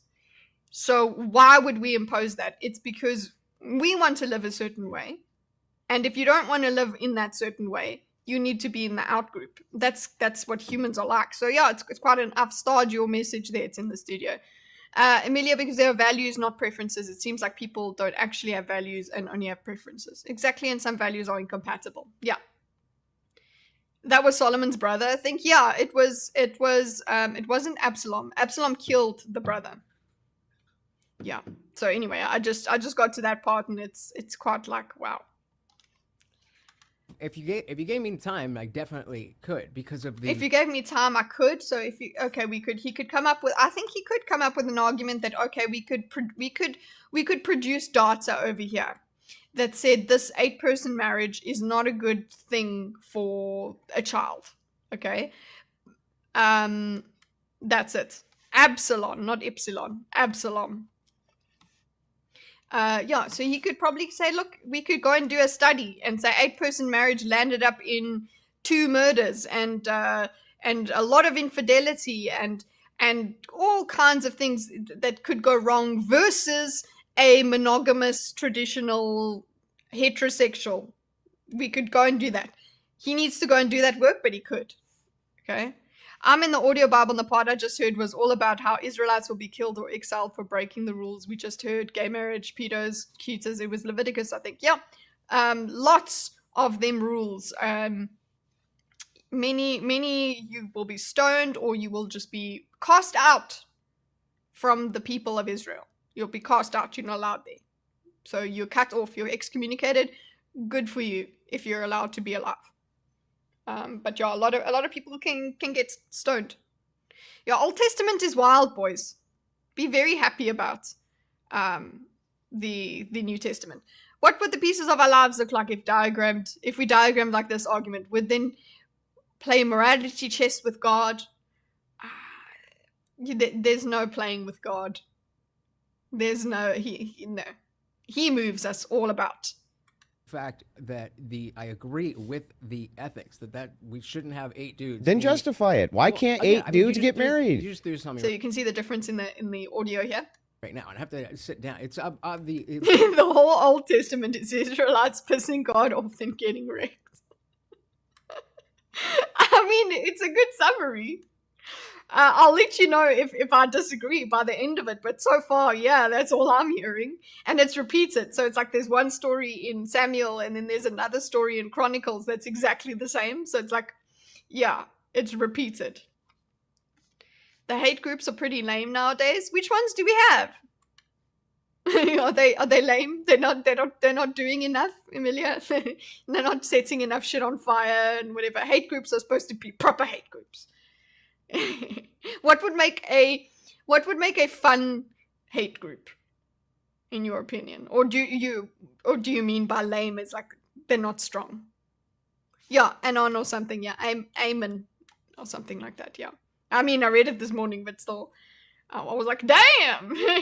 And his poor sister, who's like, don't do this to me, please. And then it's like, oh well, actually he did. Oh. What a pig. But hey, he got killed, so I'm okay with that. But then Absalom gets exiled for like 3 years, and David keeps him out, and it's like no. So there had to be this whole play around to get Absalom to come back to Jerusalem. And now I think he is now trying to take over Israel. So he's really turned on David. He really has. Like, damn. My feeling is that someone has made a conflation of secularism and anti-theism. Secular people can be Christians. Interesting. I would not have thought that, atheist. Because, yeah, he does say secularists and atheists, but I do think, you're right, he has conflated the two. But what is the difference between a secularist? I suppose a secularist has values, and an atheist doesn't necessarily have values. Is that what you're saying here? What is the difference between this for you as an atheist gamer? He answered after that, respond to him, and said, my bad again. What's this? My feeling is that someone has made, yeah, anyway. Okay. Never mind, I was wrong. Okay, anyway, let's go, guys. This has been a lively discussion, guys. Chat is always fun. As long as we keep it respectful, we can have good conversations. Okay. Just remember, people, you are only sharing your own opinion. What is shared in your message is your opinion, not mine. I thought atheist didn't believe in a higher power. Yeah. I thought secular just means non-religious. Yeah. Christians in Muslim majority doesn't want to live under Islamic law are secularists. Oh, so I'm a secularist. I'm a secularist where I live. Although I think their expats are in the majority here. So but we are in an Islamic nation. So we are still secular. Secular, as I understand it, means separation of states and religion. Okay. We are. Most of us, I think the most of us over here, I thought secular just means not religious. That's what we mean. That's what I've come to. We'll look into it. Circle of secularists. Okay. Let's see. There we go. Over there. Let's go. Based on the fact that No. I'm not asking for empiricism. Just logically justify why it would be. The same reason that we don't want. No. Empiricism would be a logical way, and I've found that this is the consequence. Therefore, that he's like, no, give me a logical reason. It's bad. Just random dudes around young children, because we don't. Well, now he's like, oh, we don't want random dudes around children. No, that's okay. So I think it's because they're running out of time. Lutch gets onto this where it's just like, well, it's bad to have. Well, what if they're good men? Because the secularist would say, well, no, they're really good men. They want to have a child. They want to. They think 8 dads is better than 2. So come on. We don't know what's gonna happen. You would not want your children with some random dude just walking down the street, right? Gonna be forbidden to justify not approving. Well, justify disapproving that family structure. Okay, and he's like, well, empiricism, and then also we've got the bad idea to have men around children. I know what he's getting at is that just 8 men around children is probably sinister. But yeah, that's not a logical argument. What does that have to do with anything? It's the same reason. Do I have just? He's making the argument for the atheist here. He's making the argument for the person that is supposedly without God's morality. The argument they would make back. Justification for that? whether you do or not, Yeah. it's the same concept. That's why we wouldn't want to have 8 dudes in a house with a child. Because you don't like it? Well, what if I had my dad and 7 uncles? I should not be in danger. Actually, And they that's say- just as and they described- say- Like, are you trying to say that, yeah, empiricism is logically descriptive, not logically normative? You could be describing the norm with empiricism. Like, literally the statistical norm. But it could describe what is good and what is bad. Yeah? You like it. And what's your Well, justification? then we go to the electorate. Then we have Yeah, but Rex, you're a boy, you know. I mean, a child. Yeah, but the word used here is child. You ought to report true perceptions and ought not misapply quantitative labels. I don't think he means extended family dudes. Yeah, well, it is kind of an extended family if everyone's your dad.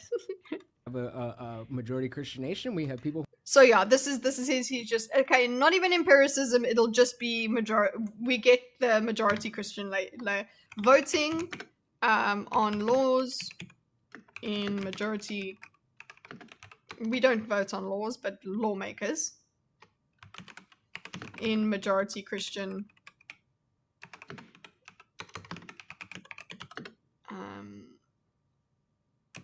nation would justify the disapproval. Andrew is an incel with a wife. So I guess people with wives, you can make the joke that an incel, a wife you don't have sex with your wife because marriage is horrible, right? So I guess that's incel. You're involuntary celibate. Wouldn't you be voluntarily celibate if you got married and didn't have sex? Because you signed up for it, boy.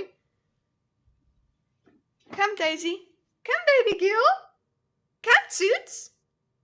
Come, mommy. I'm trying to get a Daisy to you. Oh, there's no coffee left. Okay.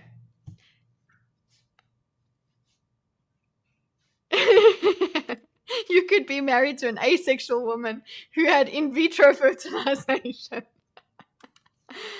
Hi, Gaming Sage. I still find it hard to believe anyone is involuntarily celibate. Just go outside. There are women everywhere. Yeah. You just... I don't know, you don't know how creepy some people are, I suppose. But then again, yeah, there are women everywhere. Women of all kinds. There are creepy women. Find your creepy woman. Find your creepy woman and make love to your creepy woman. Creepily. Okay. I sit on my high horse of having found my husband, so I laugh in the face of inceldom. There are people like me out there. What, that'll just go anywhere? Okay, guys, chat, stop. Trust me, be careful. Groovy, what kind of person are you? Self-report. If really depends on definition, because like, can you always pay? You can always pay a prostitute. Exactly. Yeah. But calm down. I can't calm down. Okay, we are almost halfway. Let's do another 30 seconds and then I'll make another coffee. Simmer, not calm. Who are not Christian, who now understand that I don't have to play in this dichotomy of, well, I'm not a Christian, so I hate everything that's Christian. And we can just talk about the values and what it empirically does to flourish our society. Okay. Then we have people who are not Christian who now understand that I don't have to play in this dichotomy of, well, I'm not a Christian, so I hate everything that's Christian. And we can just talk about the... Okay, yeah, there is a benefit of that. Remove dichotomy of if I'm not a Christian, Yeah, he actually removes this dynamic of the in-group, out-group thing by just saying it's value, it's humanity, it's base level. I hate all that is Christian. This was, sorry, by separating values out from Christianity. It basically make them more palatable, because people have qualms about Christianity, thanks to good old Catholic Church things and crusades and all kinds of religious mishaps. People are a bit nyeh about religion. I have not watched this video, but Andrew isn't as smart as he thinks he is. He just rises looks better in relation to the low brow hussies on whatever. Yeah, but these guys aren't lowbrow hussies. But they only speak for 5 minutes. Athletics are great lens into sexuality, metabolic function, how bodies work. Why are we talking about that, Duck? Oh? Ew. Okay, anyway. I've not watched the vid, but Andrew thinks he's, you spend too much time with the hussies on whatever. Values and what it empirically Hi, does Congo. to flourish our society, and then if you are right, then people will agree with you. Yeah, so your objection is, as long as people vote that 8 men can be in a polygamous relationship, then okay. No, my argument is that because of the fact that it's not right, I don't think people What's not right about it? I mean, again, we're talking about conceptually, as we just talked about, rights don't actually exist, but it's not ideal. And you need an inflated ego to be able to let people hate you as much as like the ego that is required to be hated is incredible. The flourishing. Why isn't that ideal? Because like to be hated and not collapse. Yeah, you don't have the time to be a father. We don't have a mother. The same reason. What if they don't want kids? They just all want to get married and have gay sex in some house. Then go for it. Right, exactly. You have no just. No, but he's upset. He's upset that they're having that the gay sex. He's upset. It's not about, that's 8 men that could be reproducing and making children for the society and for the glory of God, and they're not. So what you do, right, but why you're would I need a taking an justification I'll against that? explain. Because if you're going to say these things are perfectly acceptable, the idea I of didn't say they're perfectly acceptable. I'm saying that's. Women are not criminals if they sell their bodies. However, if a man buys it from you, he is a criminal. Yes. Just like I dislike everything Dean Withers stands for, Dean is clearly very intelligent. If you can't see intelligence in people you disagree with, yeah, that's true. Like, I often disagree with Destiny, but he's very, very hella smart. I would become trans instantly if I got caught. I'm a man. I'm a woman. Okay, anyway. Let us have... Andrew just strawmans the mark of a true intellectual. Considering how he believes that he holds himself as a bastion of moral truth, that's demonstrably false. Listen, we are looking at his arguments, not his life. Okay? He could be a hypocrite. This is something that V has always spoken about. Sure, you can be a hypocrite elsewhere in your life, whatever, but that doesn't make your arguments suddenly false. Just means that you have not applied them very well. If their veracity depends on you living them, fine, we can argue about that, but no, we're talking about Christian values writ large. It's illegal to here too everywhere except for Nevada. Is it? Oh wow, in Nevada is it illegal? That's nice. Interesting. Considering how he holds himself as the bastion of moral truth, the claim is demonstrably false. Why are we repeating? Congo's messages are repeating, boys. Ooh, this guy stands up for people who assault women on the internet. Listen, again, we are looking at his arguments here. Okay. You watch whatever occasionally. I can't handle whatever. I honestly cannot deal with it because I know it's basically just rage bait and clip farming. I can't handle it. Okay. BRB. Oh, guys, you guys didn't let... I've been going without background music for so long. Street prostitution. Yeah, keep it out off the streets, boys. Okay. I will be back now.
Alright, coffee is restocked. The burb screen.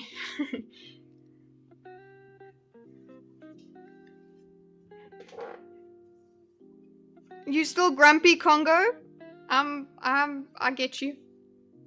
How y'all jazzy people doing? Jeez. We're jazzy because of creamage.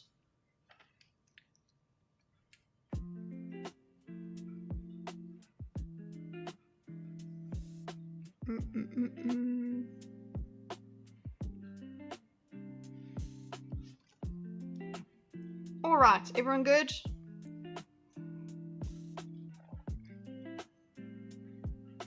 Surprise debate topics kind of make the participants look dumb too, for the rage bait. Is that what whatever podcast does? How the fuck do I upgrade my horse? What? In what game?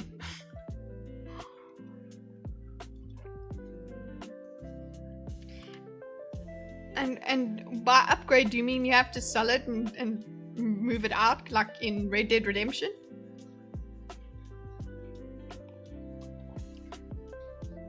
How many prescriptions are refilled each crucible?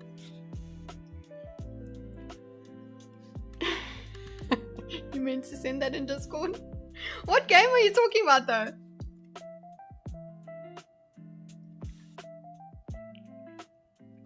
Alright guys, just let me know if anyone's being mean in chat. You all seem to be a little bit feisty but not frothy, so I'm okay with that. Alright, let's continue. Oh, in Elder Scrolls Online, I think I can make it run faster. Listen, I've always wanted to play Elder Scrolls Online. People have warned me that it's very different to Elder Scrolls, okay, like Skyrim. But damn, an online, like I would probably lose my life in that game. Like I would just sit and live there. That would be a second life. So I don't know if that's why I've what do you call it? I've avoided it. Have you just started playing Rex? It's so confusing. Well, yeah, it's because it's been developing for years and years and years. It is very cool though. Okay. I'm not religious, I just also hate. Wow. You could host debate diagrams in game. Yeah, can you draw in it? I just thought it a few days ago. I want to try it. Yeah. I've got it. I've got like the base of it. I don't know if I'll even be able to. I'll probably have to buy another package or two because I bought it in like the base game like 2 years ago. It must have been 3. Chris Angel? Yeah, it's Chris Angel. Actually, it's not an angel, it's Jesus. He's Indian Jesus. That it's not illegal. That it should not be illegal. Okay, that doesn't mean that so we should all celebrate. yeah, it but that's and- a promotion of thing. I don't disagree.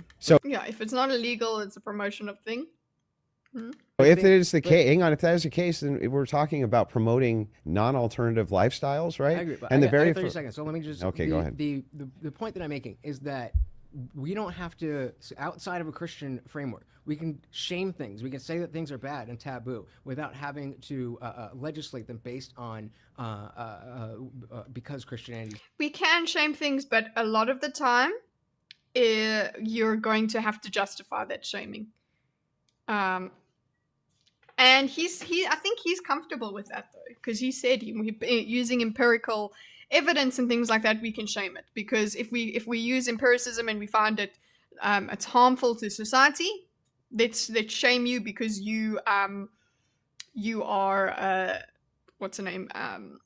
You are contributing to the downfall of society, which has been proven. Christianity just takes out all of that. We don't even play that game, boys. We're done with it. We had Sodom and Gomorrah and all of that. We had that. We don't need this anymore. We tried it. Is what the Bible essentially is trying to do. Says because my God, we don't have to do that. We have. I said we do my preferences. Well, exactly. We already had this discussion. Right? Instead of my God, it's my it's, preferences. So we have to find those things that actually people agree on because of the fact that they work. Not just that people agree on them, not just that they work. The people agree on the things that work. And because of the fact that not everybody's Christian, it is better for us. Wouldn't you rather non-Christians act more like Christians, even though they're not Christians? He would prefer non-Christians become Christians, probably. They can't, but you can't create the justification absent the Christianity. You would rather they would act that. Of right? course, sure. But what does that have to do with anything? What does that have to do with anything is not a great... What does that have to do with anything? In this case, he says that line later, and it means it does it's relevant. But what does that have to do with anything? Is just a fallback line that he seems to have. Yeah, remove this would probably, yeah, he's saying we can enforce Christian values without what's the name, without really saying my God. Okay. Maybe that's why Zuma did state capture, having to buy anniversary presents for that many wives. Yes, and then the presents weren't good enough, so he had to up his game every year. One interesting lens, actually inspired by Kidsy's post yesterday, it's impossible to describe SA or American identity without the most horrific story of racism and slavery/colonialism. Yeah, that's true. It's part of the identity. You'd have to understand humans would evolve and just do exact same thing, but with another idol or ideal, i.e. Scientology, any other made upon popular current religions. So there always needs to be the ideal or idol. Yeah, I would say so. And so for what he is saying is you don't need, you could make that ideal or idol from empirical evidence, because it works, it's good. You'll find that that ideal is already there to find. We don't have to have the fairy tales, as Emilia would call them. We don't have to have the mythology. Okay. Let's do, yeah. Basically, they go around in circles with this of Christianity. His other, basically based on that, secularists don't need the God justification. They can use what works justification. But I suppose what Andrew thinks is there is no what works justification without God. Otherwise, it's just preferences. And those can go wrong. Okay. Copy style. Okay, and this is his final thing, is like, oh, well, still God's better. I see both sides of the point. That doesn't mean that I agree with either of them. Always fence it in me. Okay, Lutch. Okay, then we've got. I Oh, agreed with this yeah, statement, so yeah. I didn't know where to go with it. All right. He agreed with the statement, so he didn't know where to go with it. Well, yeah, he agreed with the statement, but he just said why do we need to, my preferences can also just be the Bible. Yeah, you can view that as my preferences are according to the Bible. Mm-hmm. So, restate your point for me just briefly, if you don't mind. So they clearly don't get to hear what the other people were talking about. Yeah. The point is that atheists and secularists, they benefit greatly from living inside of a Christian society. More so than a Muslim society? Yes. Why is that? More so than a Muslim society. Woof. Because of the format of Christian ethics. Has Christian ethics evolved? No, not traditional Christian ethics have not evolved. Okay, so he's just asking questions. He doesn't come in with I agree, but he actually just asks questions.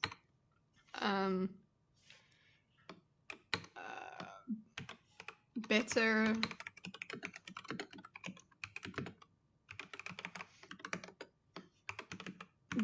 Okay, this is according to him.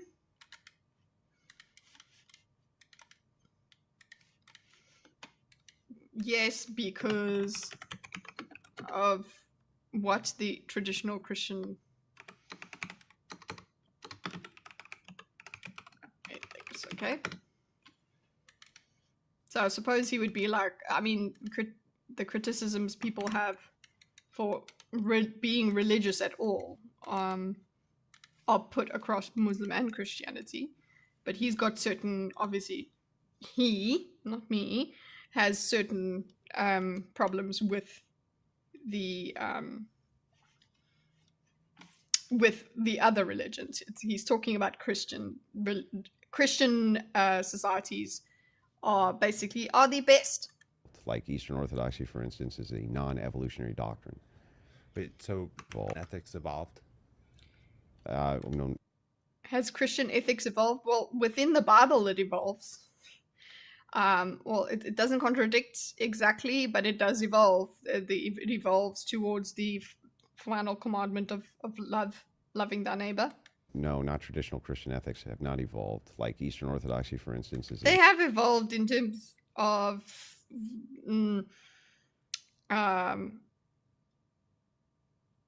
what's the name? They have evolved in terms of trying to be more palatable, more palatable to people. So then he said, then he's got better than Muslim society. Have Christian ethics evolved? Yeah, I suppose this is part of a. Maybe he was expecting him to say yes, they have, and then, and that they're better than Muslim ethics because Muslim ethics haven't evolved. I don't know why he went with this question. Okay. Not evolved. No. Not evolved like Eastern Orthodoxy. non-evolutionary doctrine. Wait, so what percentage of the country is Christian? Okay, so never mind. We're done with that question. No. Okay. What percentage is Christian? Okay. Let's see. Usually I do not want to fact check, but because we have some time, I will just want to quickly go. What percentage of the population, the US population, is black, white, gay, LGBTQ, trans, Asian, obese? I just want to know Christian.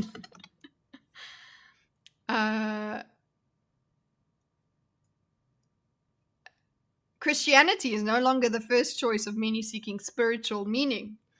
Okay, I just want the number. Census of American religion. Percentage of non-Christian as well as unaffiliated Americans are similar to those. Around 2/3 of Americans continue to identify as Christian. Okay. Let's see this. Religious demographics in motion. So we've got all bunch of different kinds of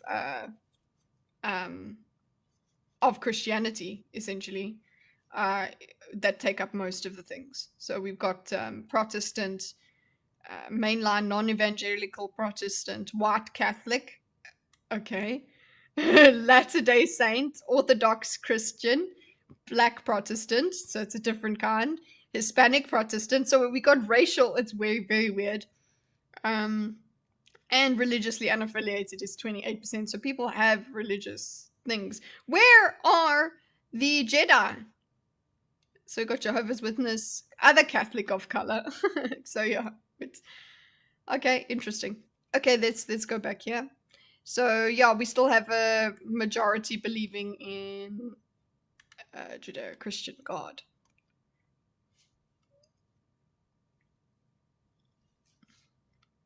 Okay, so the percentage of country is Christian. Well, this The country United States, yeah.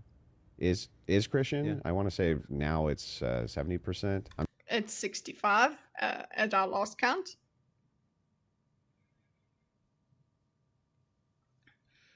people who perverse it. People will always perverse. Okay, it's good. And dance. Who has joined the colony? Caitlin Swan, welcome to the colony. Right, so I don't say now it's 70%. Yeah, it's 65 pointers. It's a majority. Yeah, what I was saying previously is yeah, people will, no matter what text we use, they will use it. They will interpret it according to their feelings. My dad seems to think that no, the Bible can only be interpreted one way and it's the right way and whatever. But people do that. They twist it however they want, no matter what. And yeah, that's why I said even with Christianity, there can still be so many conflicts. Is this what South Africa's like? What?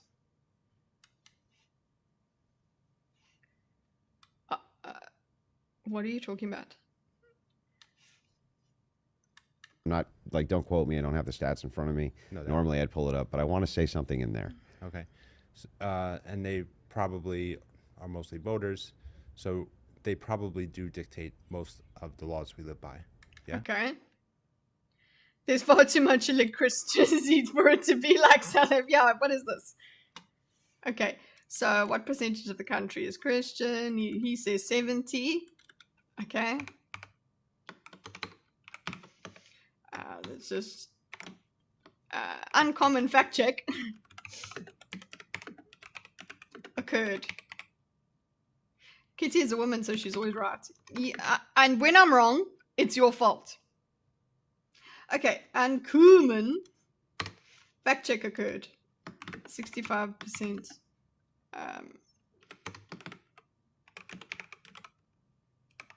Based. Okay. I guess if you wanted to add Jewish people into that, you would make it Judeo-Christian. I don't know. Okay. Paste.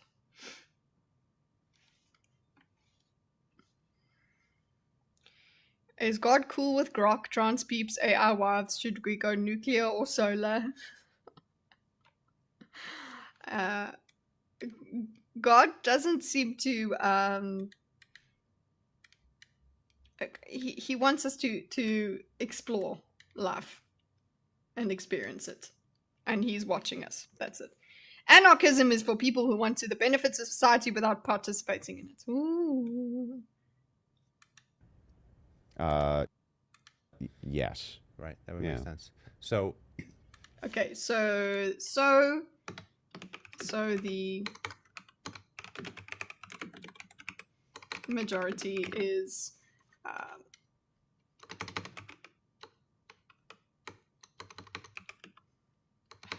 Oh wait. So Christians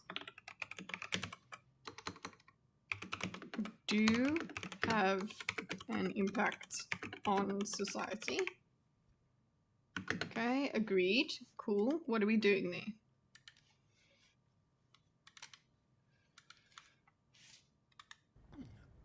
I don't even. Well, I'm not sure that they dictate most of the laws, right? But they would dictate the people who are going in to make the laws. Right. But they can't control that after the fact, right?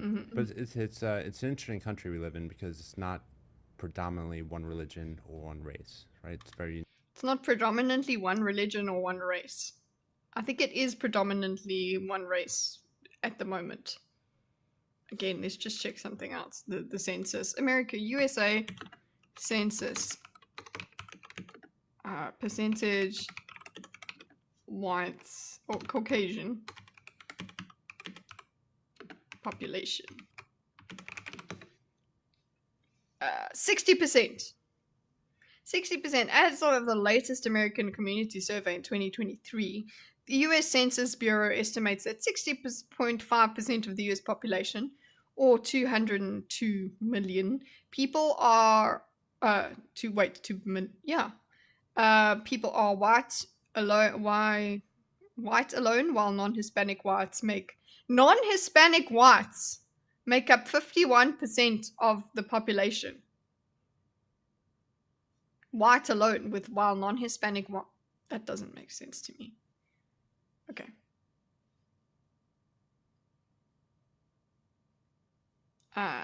Okay, yeah, it's 60%.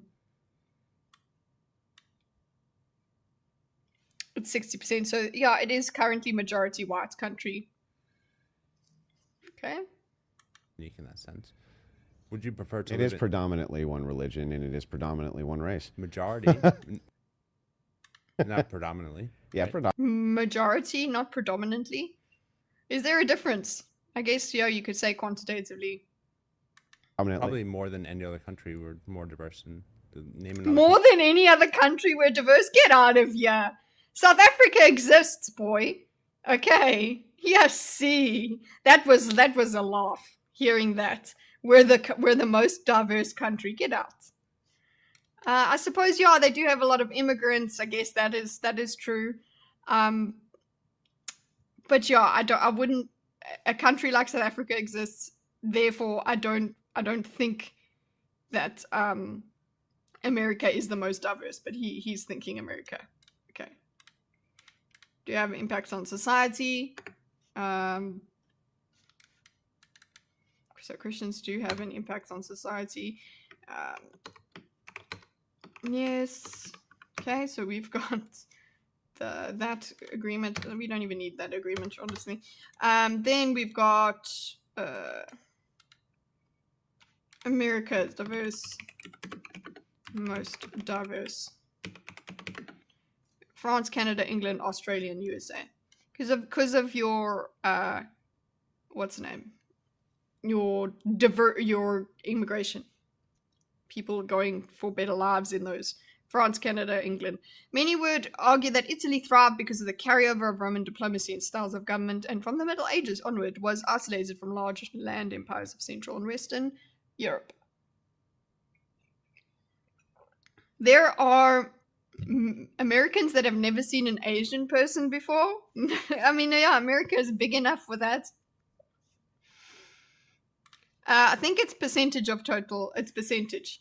It's percentage that he's talking about is the most diverse country. Yeah, religiously, South Africa isn't very diverse at all. The Christian population is in the middle to high 90s. Yeah, but we have so many denominations. But I think all of them would. I don't think all of them. What's the name? I don't think all of them would be thinking or would like reject, say, the Lord's Prayer or something. That's pretty. The existence of Christ is there. I'm Italian. Who's Greek? Australia has been multicultural since before my time. We've had hubs of different cultures forever. The difference was they integrated their cultures. Yes, this is something also that I want to talk about with regard to the whole point of a nation and things like that. It's impossible for a nation to remain exactly the same over time. Things evolve, cultures evolve. But what kind of process does that need to go through? Okay. So America's most diverse country. Then they do a little bit of a back and forth about it. He's like, no, it's not.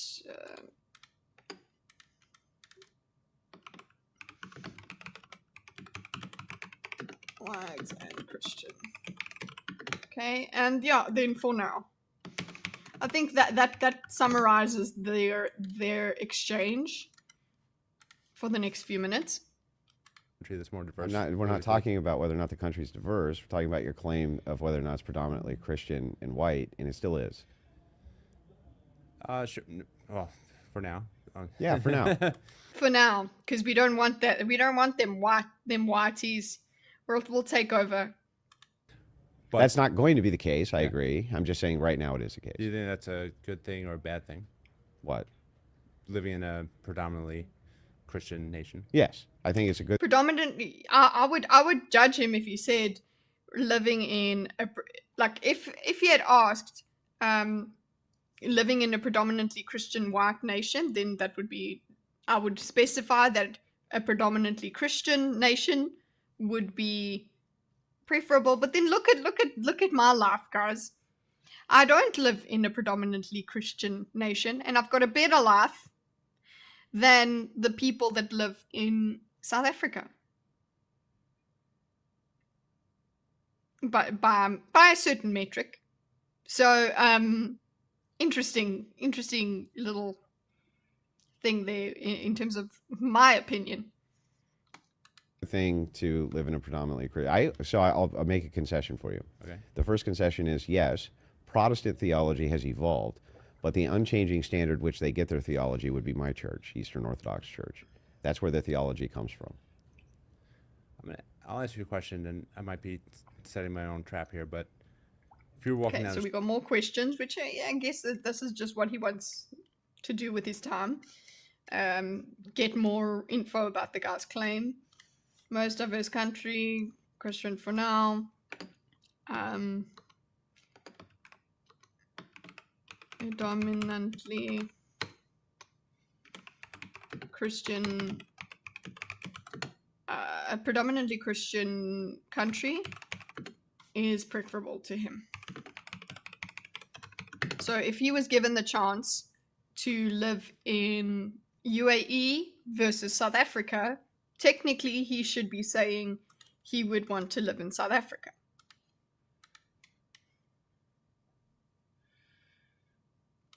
Atheism stagnant or on a slow rise. Christianity probably slowly bleeding into atheism and Islam. It seems, at least. street at night by yourself, Yeah. and there's a group of 5 men. I already know that your answer, what your answer would be, but we'll see. Hey, here's a preference, guys. It's another question of preference. So another question. 5 guys in an alleyway at night. Would you prefer they are Christian or atheists? Okay, I suppose the argument that other people or an atheist would make is, well, religious conflict is rife, so it would be better for you to encounter an atheist, right? That's the whole point, because you're not going to be, that's what his argument is, you're not going to be fighting each other for your beliefs. This is the argument. Oh, well, he's not going to persecute me because I'm a Christian. This atheist, he's not going to do that. But it's like, well, you'll see the arguments. 5 men approach you. Would you prefer those group of 5 men to be religious 5 men or atheist 5 men? And which way would you feel safer? Religious. Regardless of religion? Okay, so he did say religious. That he knew that whoa. But how am I spelling? He would prefer religious, and I think he knew this. He knew the answer. Even, I think, regardless of religion, yeah. Why is that? Oh, it says regardless of religion. We don't even need to make the question. They just say religious regardless of religion. Okay, so it doesn't matter. He's not going to discriminate. He would, a Buddhist or whatever, he has better chances. I think, well, because most religions that you're looking at have some kind of ethical standard for restraint of violence. Okay, so most religions, some restraint on violence. I mean, unless there's some sort of mosh pit religion that's just like, we must, wherever we see people, we must have violence. But yeah, yeah, that's exactly it. Yeah, exactly. What if it's a religion of alley rapists? Exactly. But he's talking about real religious. What is the Spaghetti Monster's policy on encountering strangers in an alleyway?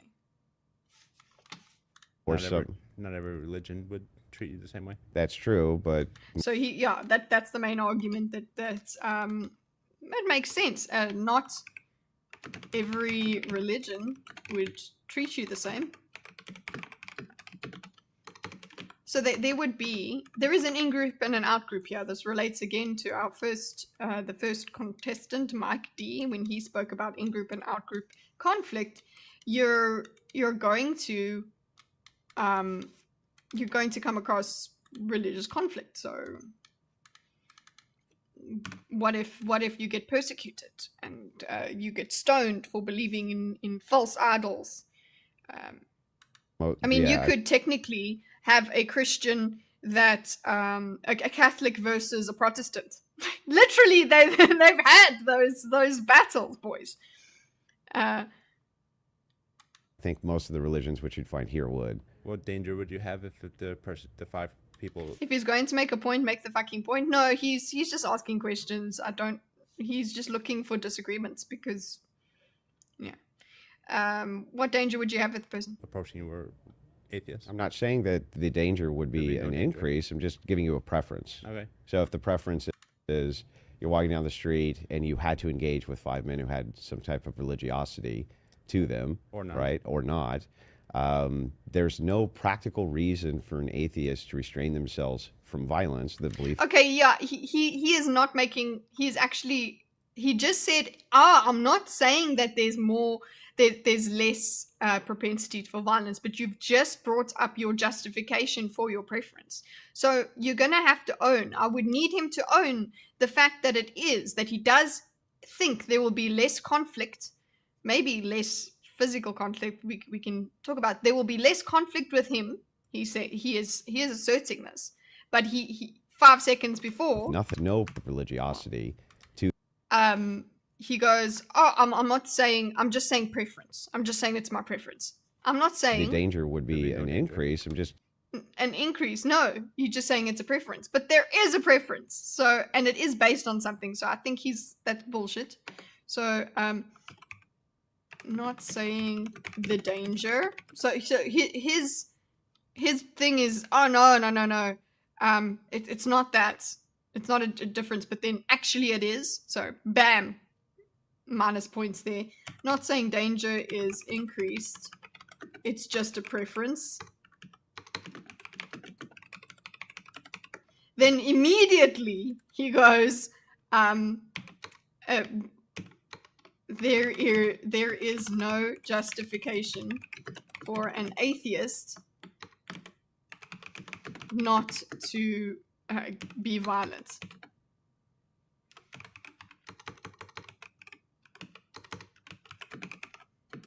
So yeah, conflicting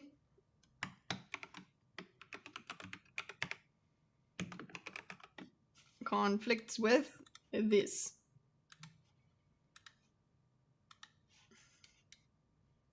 Actually, we could just say conflict.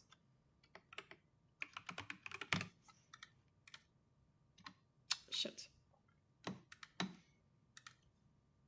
Whoopsie. Relationship. Let's go here. Yeah. Oh my god. There we go. Conflict. Even the mind map is like, ugh, this is painful. I don't like having to show a direct conflict. Not saying the increased danger, but also there's less danger with an atheist.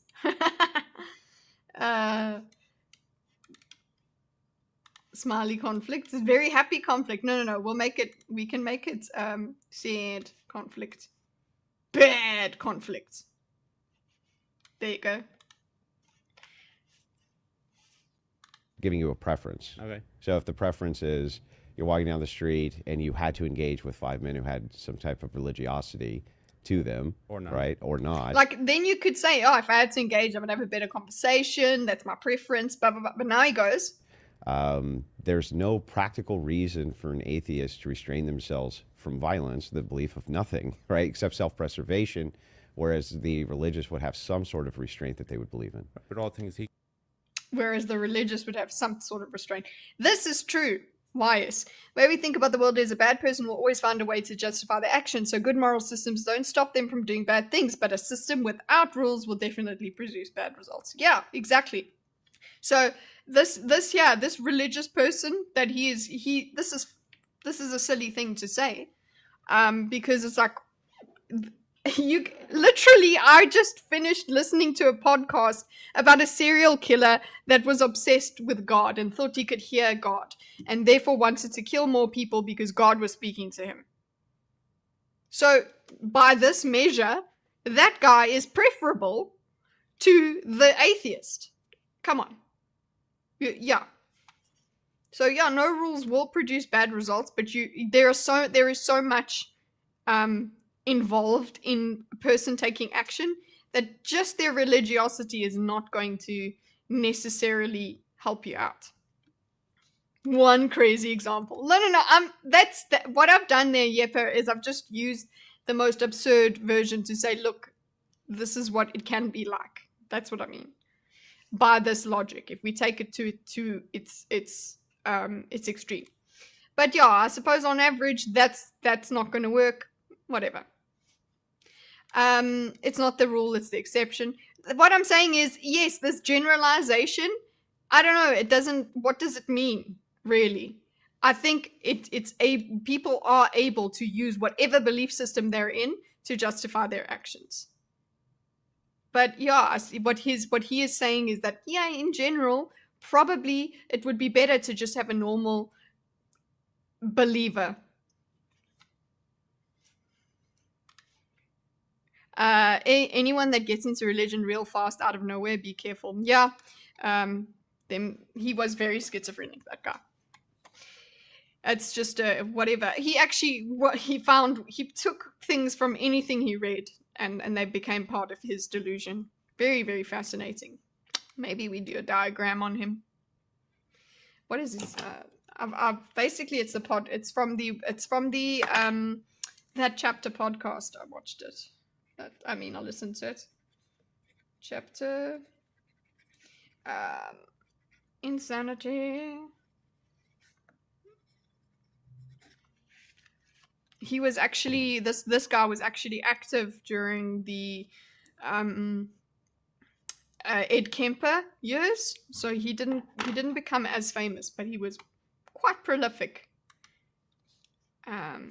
It's more that good systems might save a few people, bad systems will save none, and maybe even corrupt some potentially good people. Oh, we do get to the whole idea of he even thinks corrupt Christianity is better than no Christianity. So. Well, the only chance of violence against you would be religion or disagreement in religious belief. So why wouldn't you prefer them to be atheist? What do you mean? Yeah. So, okay, this is an interesting thing. So he's like, wait, hold on. Wouldn't you? There would be violence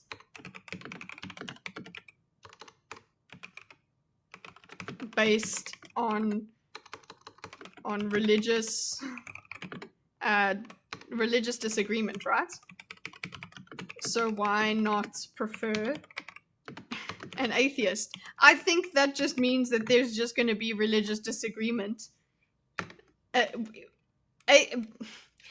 Coming across an atheist is the same thing as coming across a Muslim. They believe in different things compared to you. So you could find differences there. You could, like I said as well, you could also find differences with somebody who believes in the same God as you. You can have literal gangs of Protestants and and Catholics going after each other. We can have that. We have had that. So there would be violence based on religious. So why not prefer an atheist? This is just atheist is exactly would also offer the same amount of religious disagreement. So you mean the disagreement? I would disagree with atheists too. Yeah, he would. That is the truth.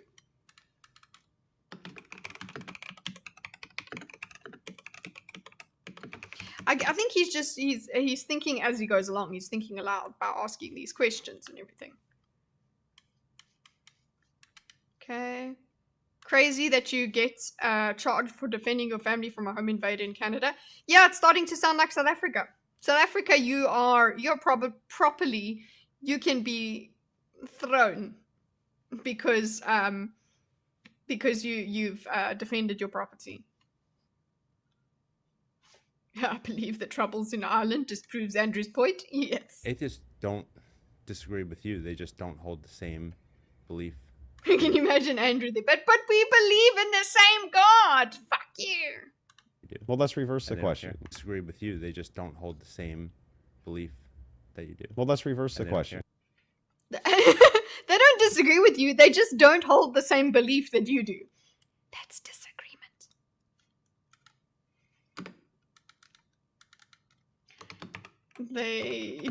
I'm gonna type it. They don't disagree with you. They just don't hold the same belief. Obviously, if we're gonna be very, very charitable, it means they just don't believe in a higher power at all. And it's a more passive disagreement than an active one. They're not saying mine is better. I need to honor my God by killing you because you believe in the wrong God. They're just passive. They don't believe in they don't believe in anything. So they're not going to they're not going to be an evangelical atheist. Although those do exist, I don't quite know the percentage of an atheist that will go and like have a religious, maybe in the early 2000s, there were people that were quite frothy about being atheists and hating Christians. Other people, yeah, not interested. I'm just busy being my human self and I don't care about your fairy tales. That kind of atheist. Okay. Yeah. Which 5 would you like to walk into? Right. So Okay, so he repeats the question. Which 5 would you walk into? So obviously he's going to say atheists, because atheists better than Christian. Hello.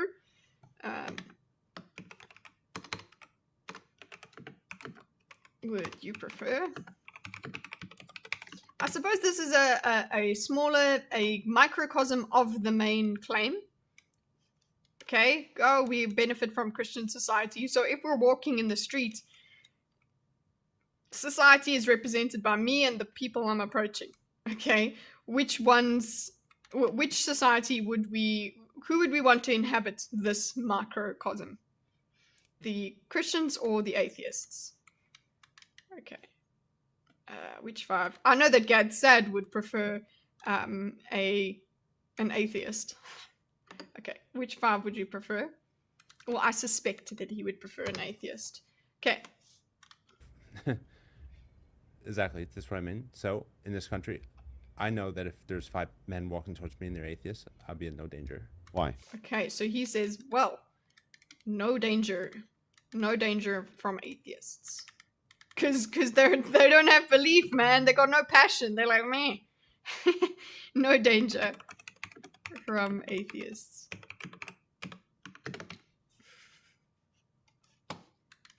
Okay.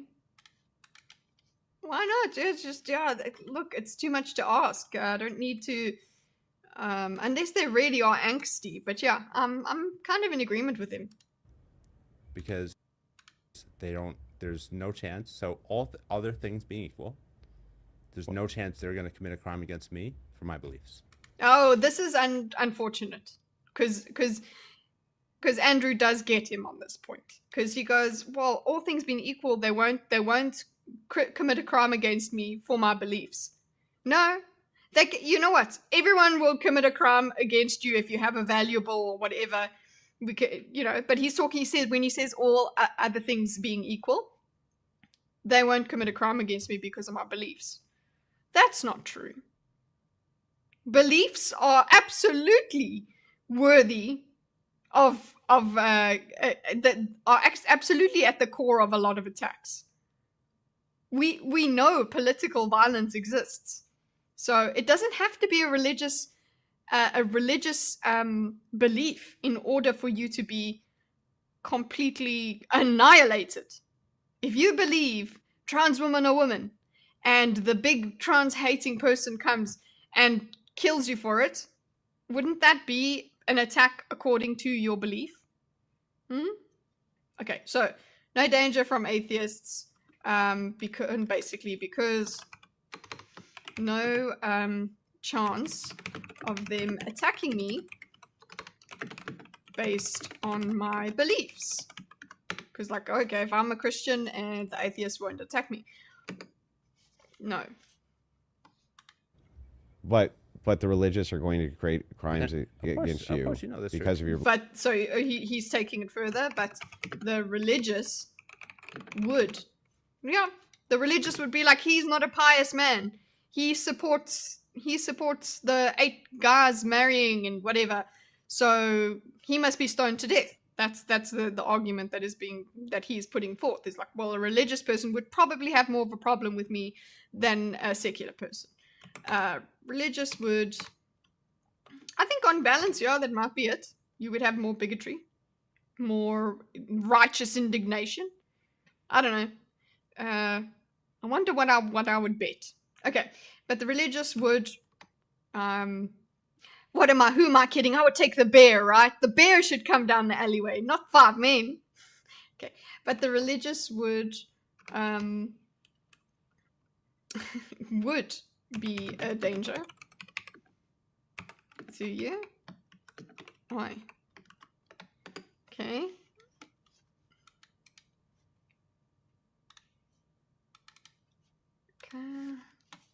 Beliefs. Of course, that's how the world works. Why You know that's wouldn't true. atheists commit crimes against you because of your beliefs? Of course, that's how the world works.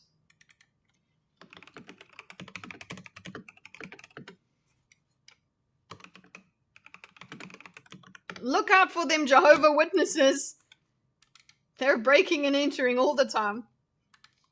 So who knows what they'll do to you in a dark alley. Okay, so religious danger to you, why? And then, what's his question? Because of your beliefs. Of course, that's how the world works. Why You know that's true. wouldn't atheists commit crimes against you because of your beliefs? Yeah, that's a good question to ask him. Why wouldn't atheists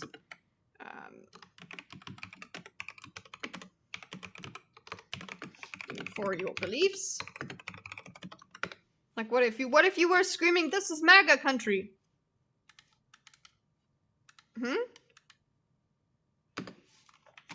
Or you had a MAGA hat on. Because we don't hold beliefs that would lead to crimes against other people. Yes, you do. That's beautiful. We don't hold beliefs that would lead to crimes against other people. You hold humanity and hormones and a brain and testosterone. Crime's gonna happen.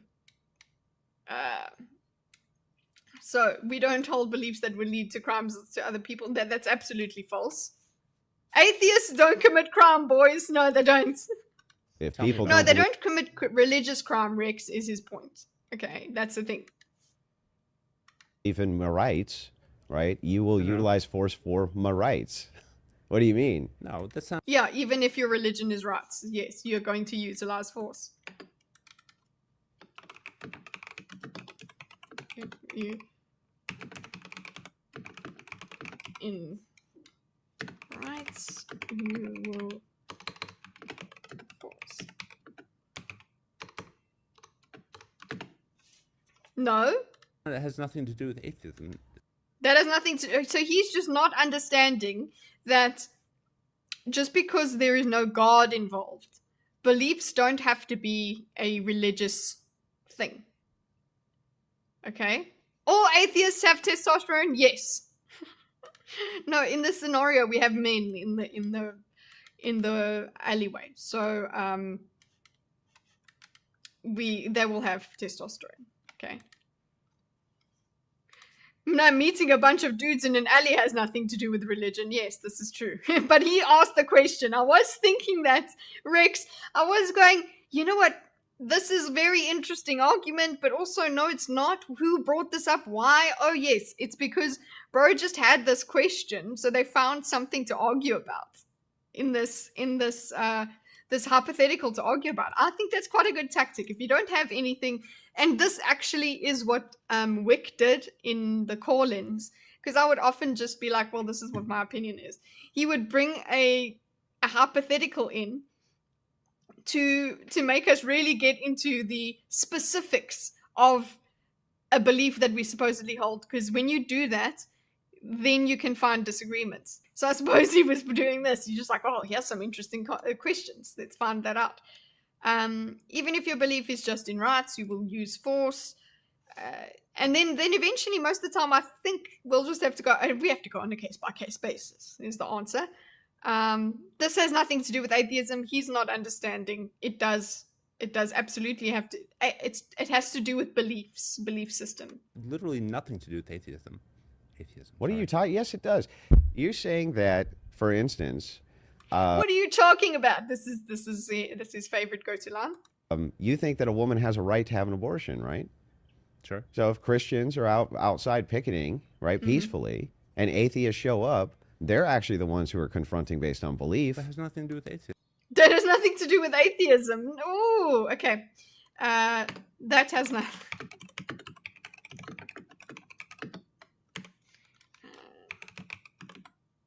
Okay. Not grasping that. He's like, what are you talking about? Yeah, absolutely. It does. Example of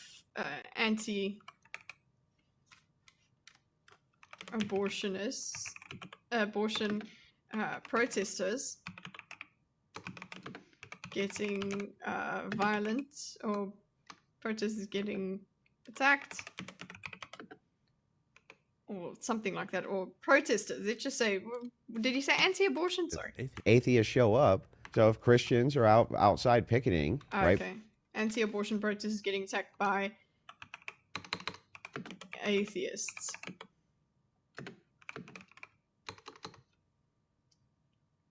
Christian, obviously.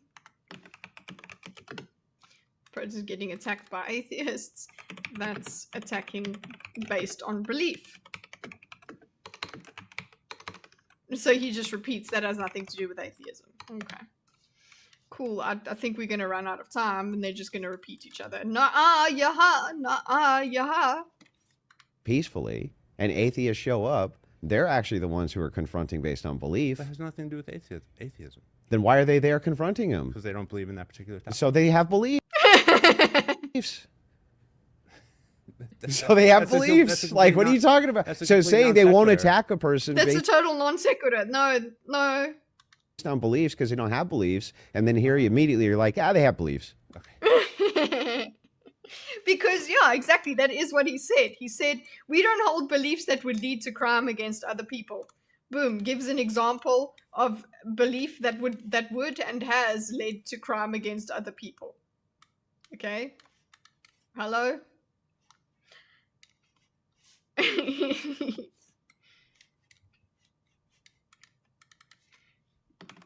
Disproved by. There we go. Okay. Cool. So, very well done. Thanks, Chris. Thanks for playing. Gabriel this is the one, guys. This is the one that is very difficult for me. Okay? I need to try and understand what bro is saying. Let's go. Thanks, man. Just saying. Yeah. All right. For the third time, not shaking hands. Learn my lesson. I appreciate the rephrase of the question just because I'm the last person every time. So Yeah, sure. That atheists and secularists benefit from a Christian society. benefit implies good in Benefit implies good. Good boy. Good boy. Okay, we good. I'm gonna need to stop every every few seconds. Okay, benefit equals good. Very good. He's thinking out loud. I'm okay with thinking out loud. Let's do it. Okay, I do it all the time. Okay.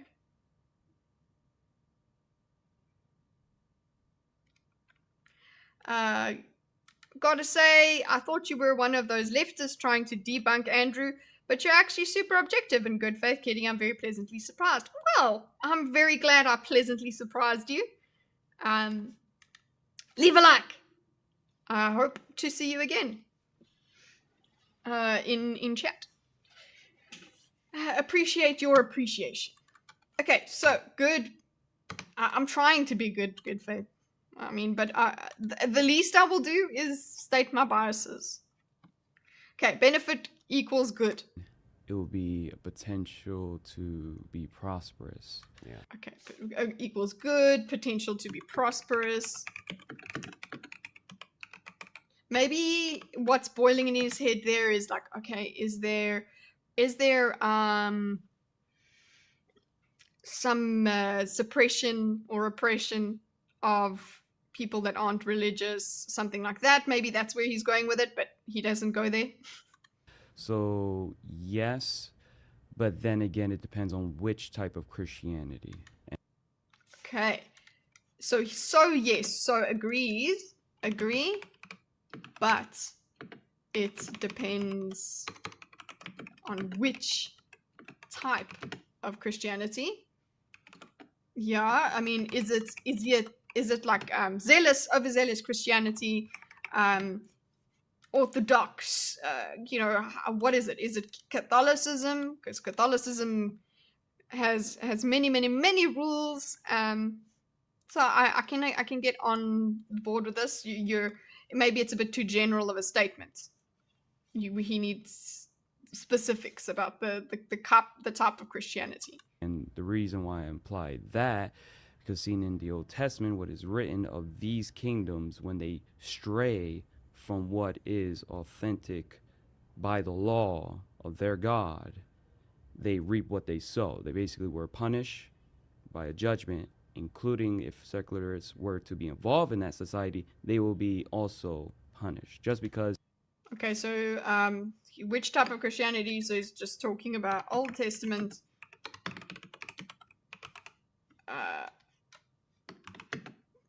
Yeah, if you're gonna go and stone people, I suppose that's what he's getting to. Punishment for not being within the law. Do not go to the left or the right of the Lord's law. The God's law. Okay. So he's just like, that could go get out of hand. Okay, we can be tyrannical Christians. Okay, we can use this as a justification for very bad things. They didn't correct the Christians when the Christians strayed. Well, I see. I mean, Well, They didn't correct the Christians when the Christians strayed. Well, we're talking about Christ, though. Christ has not happened in the Old Testament. Okay. let's just assume for a second the whole thing is corrupted. That Christian. Okay, so he's gone. Yeah, I'm not going to go and talk about the actual God thing about God. I'm just going to say, well, by the way, it's even corrupted. So, okay, so type of Christianity, assume the whole. Andrew going to eat him up. I think Andrew's going to be very confused. Andrew's going to spit him out because he doesn't know what he's eating up here.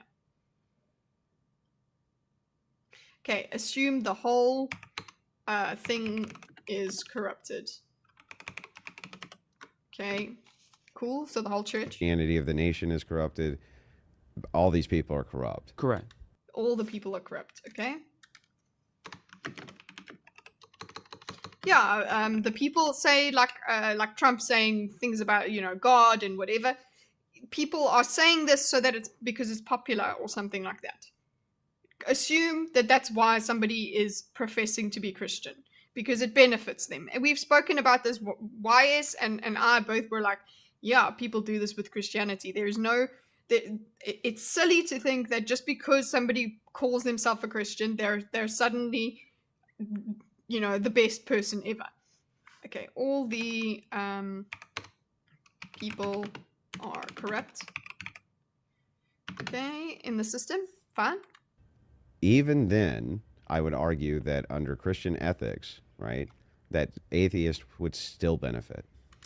Okay, even then maybe I suppose because you have to pretend to be Christian, so you still have to keep up appearances. What if I say I'm a box? What is that? A juice box? Even a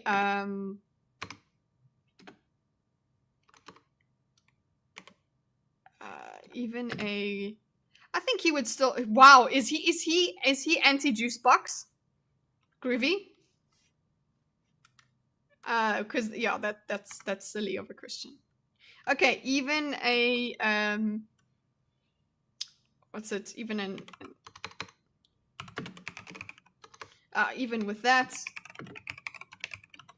an atheist would benefit in a Catholic Christian society.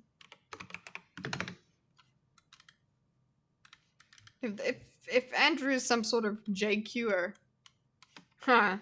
Awesome. To a certain point. Yes. Yes. That's it. That's the only claim. Juice box was close. Some people lately changing codes to get into heaven. Care lately. It's 2025 years ago. And I would agree, but that. Yes. Yes. That's it. That's the only claim. And That's the only claim. That's the only claim. He's just saying, wow. So, yeah, I would say probably if he goes and we go further with this, it's because you have to try. You have to make yourself look a certain way. You have to look. I agree with Andrew that even a corrupt, yeah. Because there is a certain kind of value system that you're trying to uphold, and you're trying to at least look. You at least have some sort of shame in there. I would agree, but that wouldn't be really beneficial for them in the long run. Well, for. Okay, so that wouldn't be beneficial to them in the long run. Oh, sorry, this is red.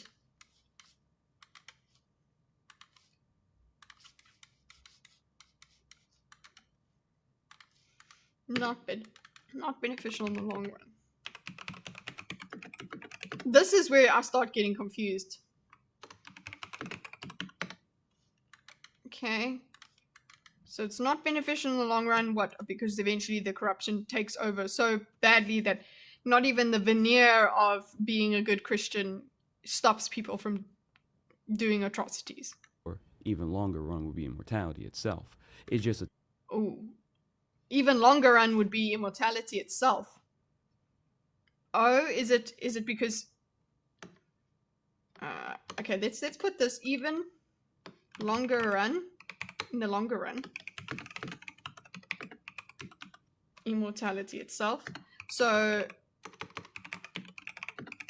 they don't get immortality even if they're in this. That's what I'm understanding. They don't get immortality even if they're in this Christian society because they don't believe in God. So they're still not saved. I think that's what I'm getting at. What the fuck is he talking about? I think what he's trying to get in, that these people would still need to be converted. They are still lost. They're not benefited in the long run. Just they benefit while they're alive, but their death in death they don't have eternal life. They're still missing out. Temporary form of how benefit will it be? Yeah, you got your own place to live. Yeah, you can go ahead and have free speech.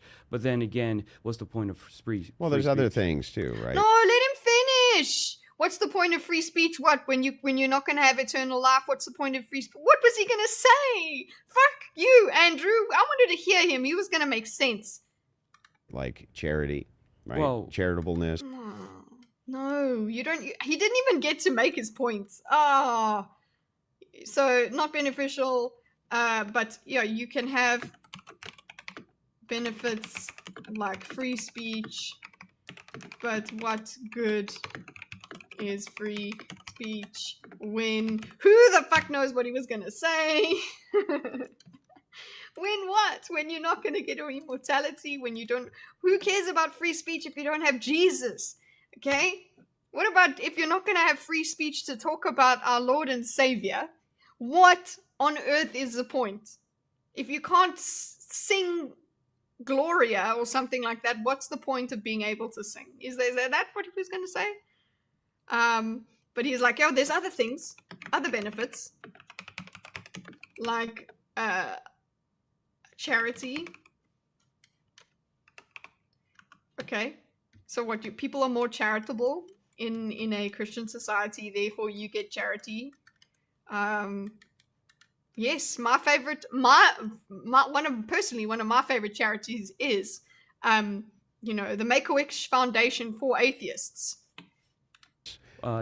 Self-sacrifice, non-materialism, which Self-sacrifice, non-materialism, lolsies, because that's what all Christians are like. Self-sacrifice, non-materialism. Let's have a look at the Vatican there. Non-materialism.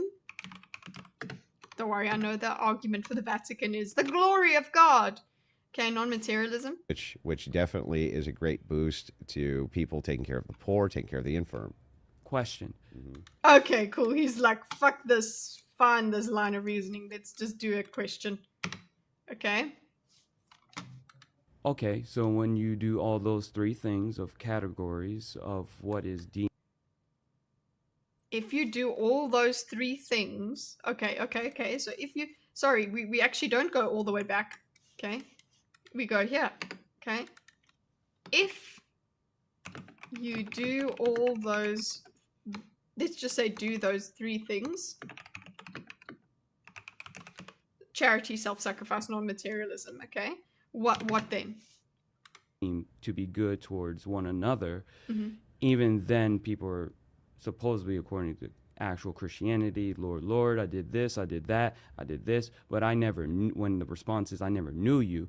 Okay, so maybe the intent when you do all those things were in the wrong, because he really didn't solve the heart of the issue. You're taking care of the roots, but the I don't fucking know. Like, guys, do you understand this? Let's go back. Come.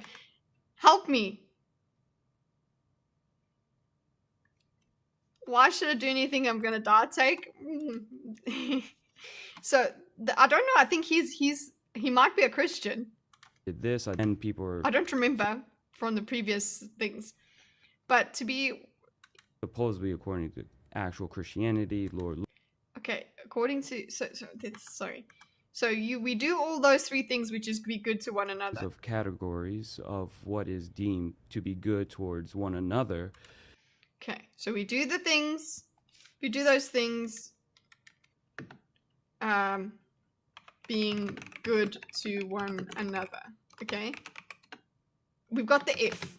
It's an if statement he's bringing us to. What is the then? Even then, people are... Okay, we've got the then. Then, even then. Okay. supposedly, according to actual Christianity, Lord, I did this, I did that, I did this, but I...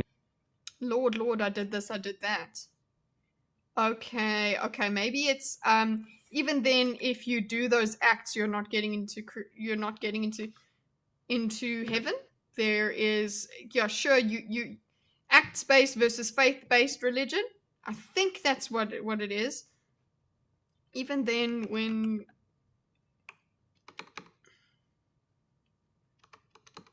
Christians have to truly believe, yes, that's the whole point, Yepper. That's it. So I think he's getting at this. I think he hasn't realized that he hasn't made his point. He should have made his point from here. In the longer run, immortality itself. I think he should have said the lack of benefit. It's not, he's disagreeing with him from a Christian point of view, where it's actually, you shouldn't even be an atheist in a Christian society, because you then are not brought into God's God's flock. You are still separate from God, therefore that is not a good benefit. So he's taken the argument a little bit further out. Instead of just talking about life, he's talking about eternal life. That's what I think he's doing.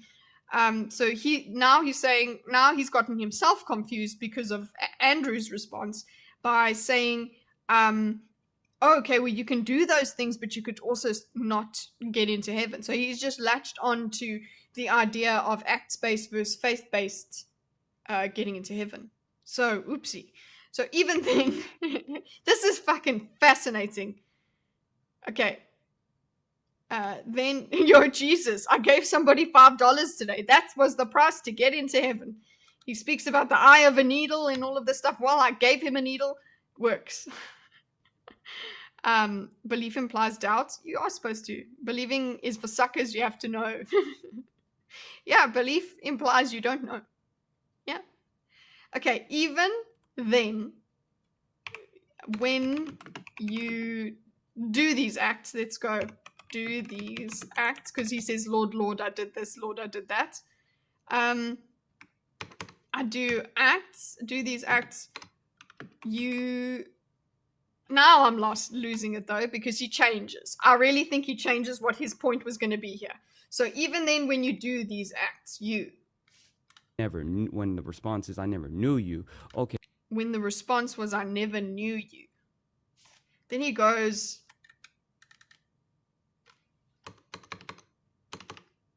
and then, I don't know, then I'll try it again. If you do those three things, being good, I'm just replacing it because he's changed the then statement in his mind. Good to one another. Being good to one another. The response, I never knew you. Okay. So I think it's like, okay, when you get to Judgment Day, it's like, well, I didn't believe in you, but I did the things. Is that what he's trying to say?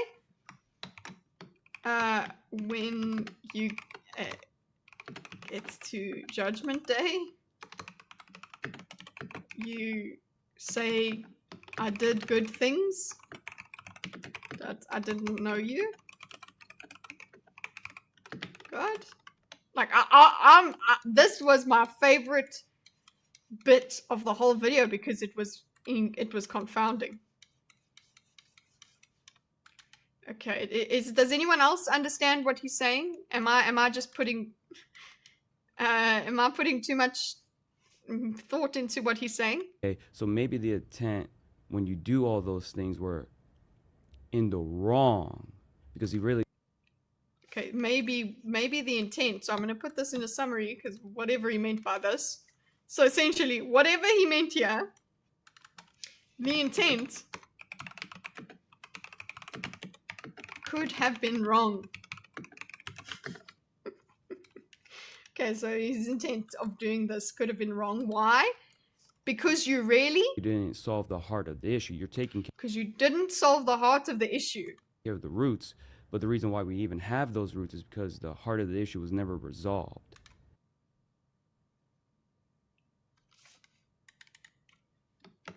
Because the heart of the issue was never resolved.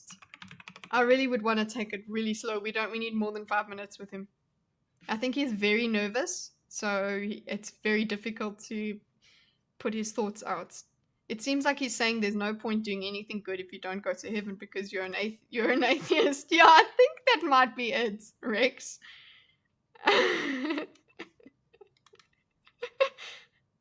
Okay, if I'm following him, what's the issue he's referring to? I think the issue he's referring to is belief in God.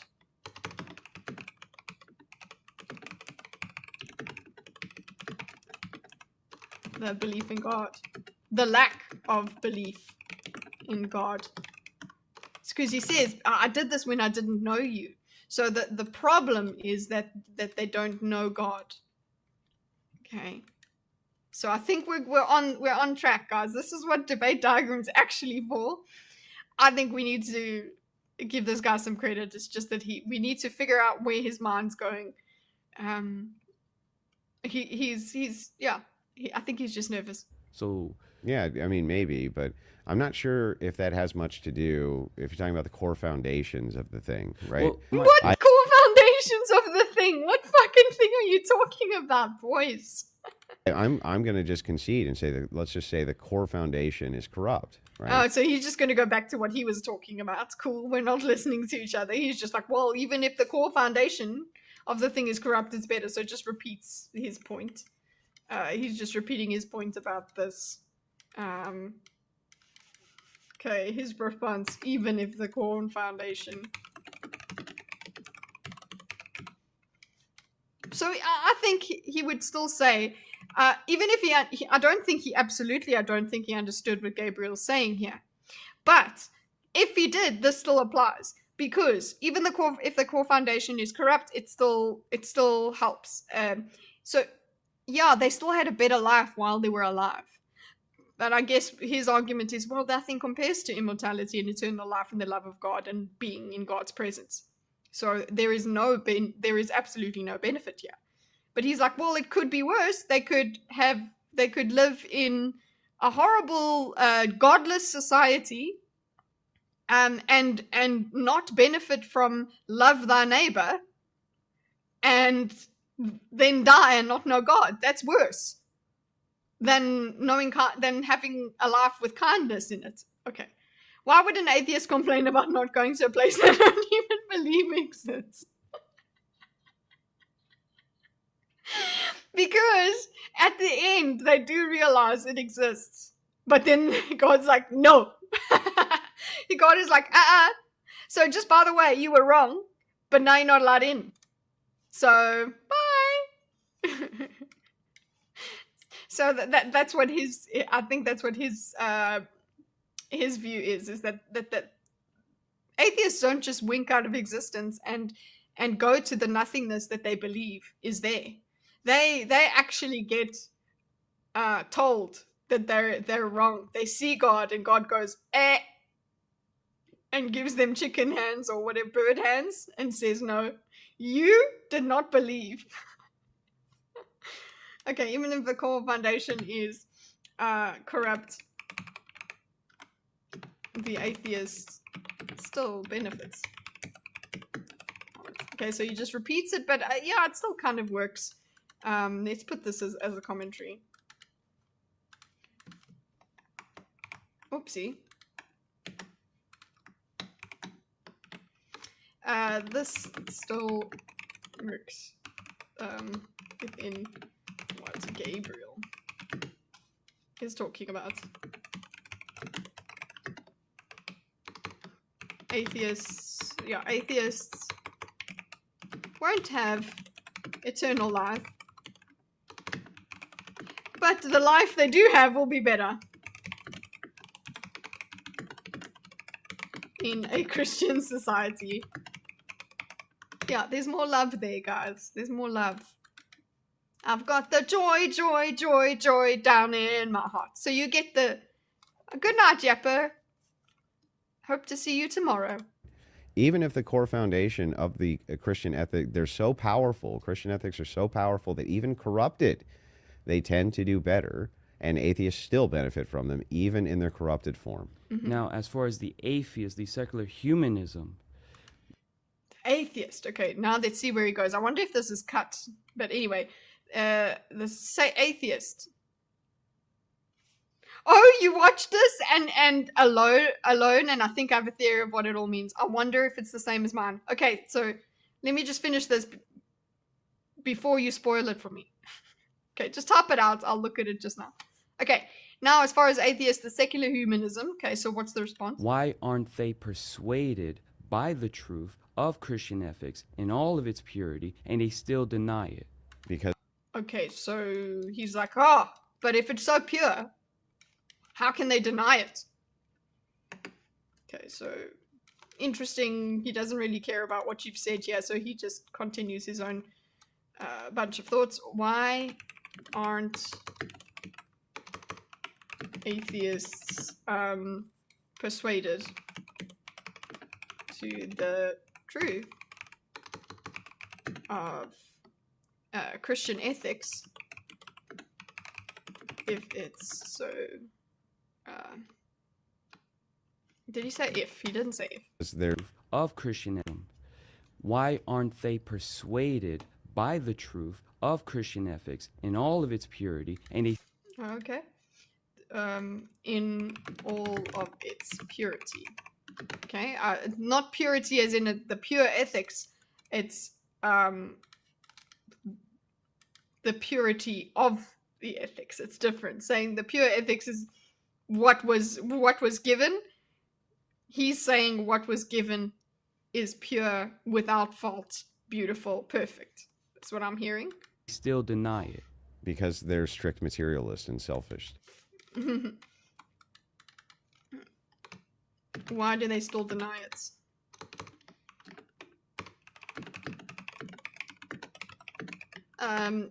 This could be, if he isn't a Christian, this could be him saying, well, if it's so perfect, why doesn't it persuade people? That's an argument that somebody could make. Okay, we probably wouldn't find that that's a basic argument. We'd be like, yeah, you're expecting too much of it, because people are fallible. You can have something that's perfect, and perfection will not be accepted across the board. That's somebody will find an error in it, but I don't know if that's the argument he's making. But he's like, yeah, because they're materialist and selfish. So that's the idea of a Christian, the way they perceive an atheist. You're selfish. You think of yourself as better than God. All of those things, those maligning things, a Christian will say about an atheist. Okay. They're selfish. Well, that's a choice that they have made. Yes, correct. Okay, so there is That's a choice that they've made, yes? a level of opportunity that they may be persuaded, but due to the certain Christians failed in Due persuading to the them. corruption. The Christians failed in persuading, okay? Because they're materialist and selfish. So there's a choice. The Christians failed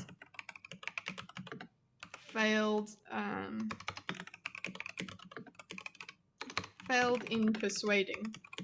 I don't know where I would even begin to try and verbally persuade someone to believe in God. I really don't know. So there is a choice. The Christians failed in persuading. Like I said, verbally, rather it would be in terms of living. That living example. That's the only way I would find it possible. Okay, the choice. The Christians failed in persuading them. Okay, so I don't know his point about them failing. Does that mean it's not valid? And they can't be, yeah, I get what you're saying. Due to certain corruptions, they can't be persuaded. I'm not disagreeing, but it doesn't really contend with my point, which is that even in a form. Okay, wow, we're carrying on. Failed persuading them, yes, because of corruption. Yes, because of corruption. Corruptions, they failed to persuade. Okay. Yeah, there's corruption being, the corruption of the Catholic Church, the religious violence, all of the application of a religion can actually fail to persuade people to join the religion. Of corrupted Christianity, right? But yeah, he's like, cool, but that's not this isn't part. That's besides the point I'm making. Okay, cool. Still would argue that how do we go for another this is now when 1 minute seems like a long time. We're going for another 98 seconds. I can't handle it. Secularist and atheist would still benefit even from that system. Okay. Even in that system they were to be beneficial. Mm-hmm. My term is it's not beneficial at all, because the point of being benefit is to actually unify as one. I'm not saying. Okay, so his argument is, his point is,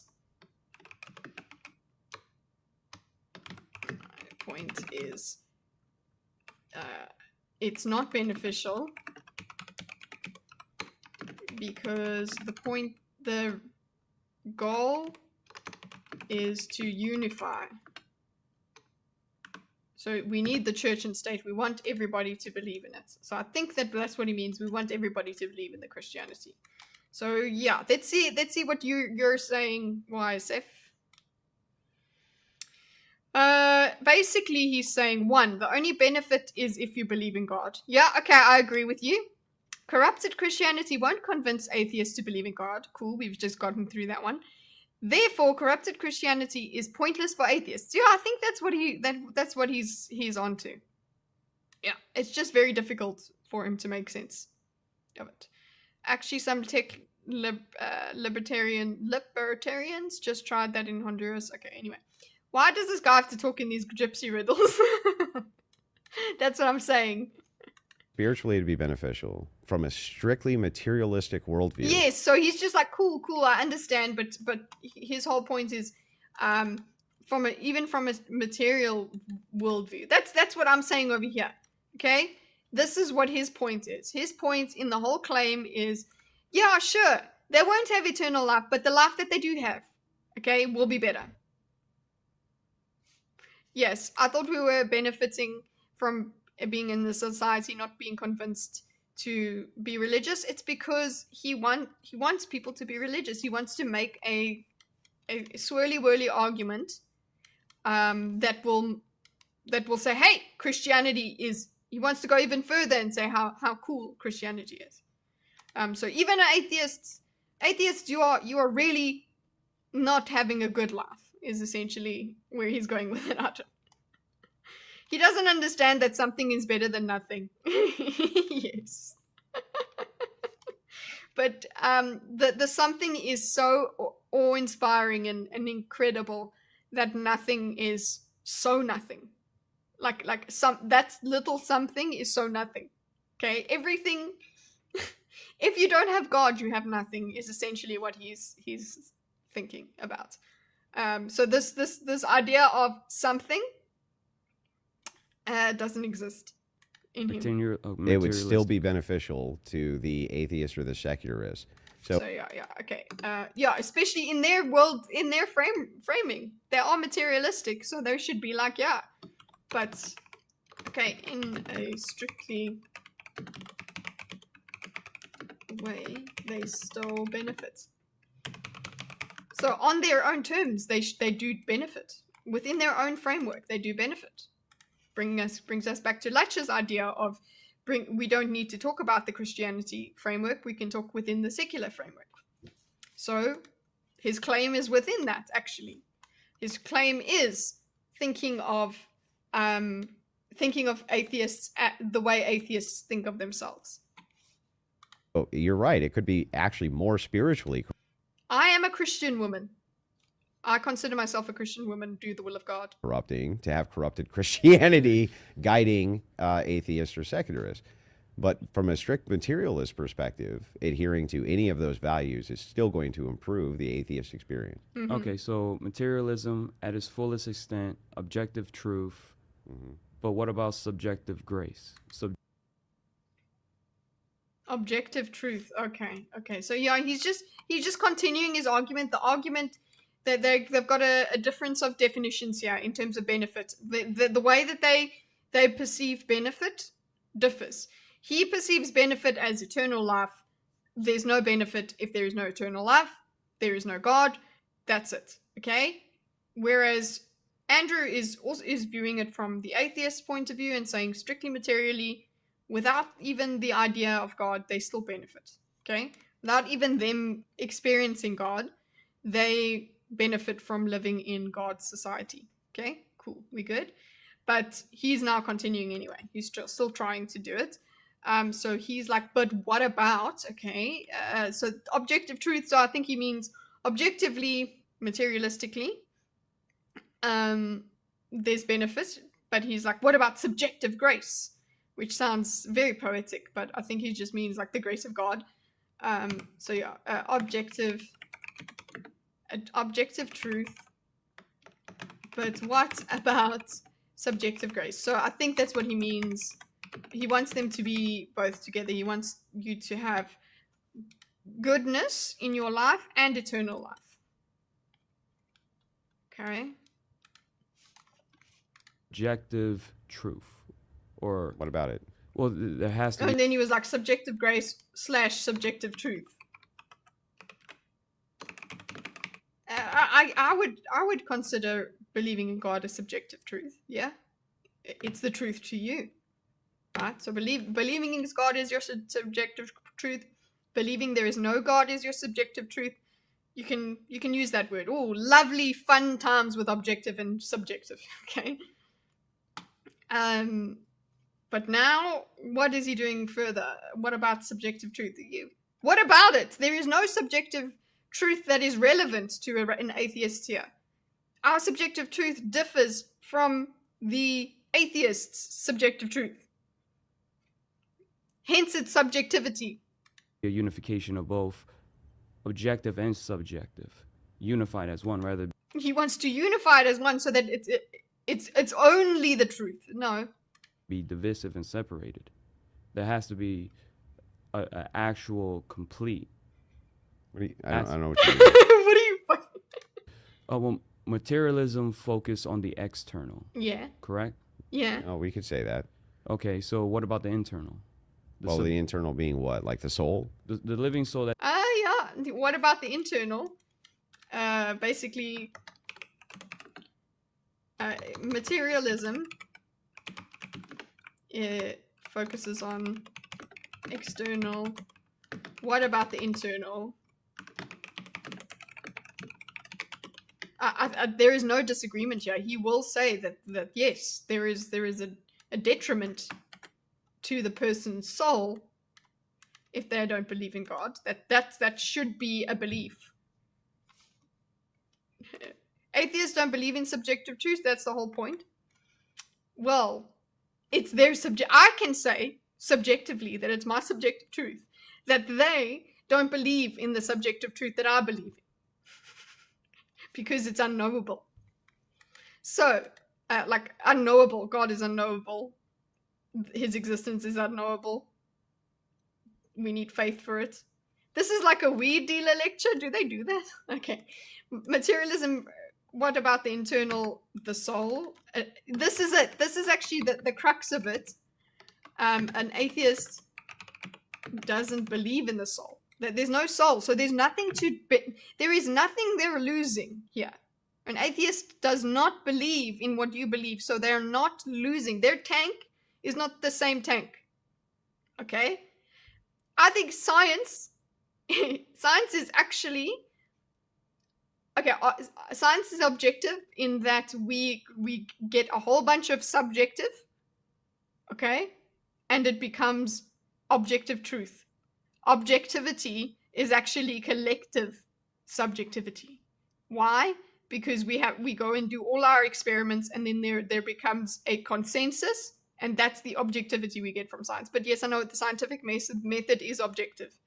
But there is still value in the scientific method by what questions you ask.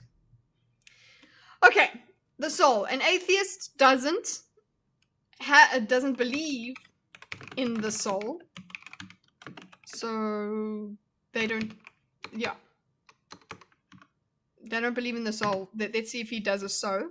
that is subject, which is a subject. I mean, we Okay. are subject as individuals. Okay, yeah. So atheism would reject the idea of a soul, yeah, Okay, and why would they reject something like that? because it would just, Why would they reject something like that? Because they don't believe that there's anything more. They just believe we're here. But I suppose when he thinks about a soul, he might think of the individual sense of a person. So it seems like he is able to believe in a soul despite God.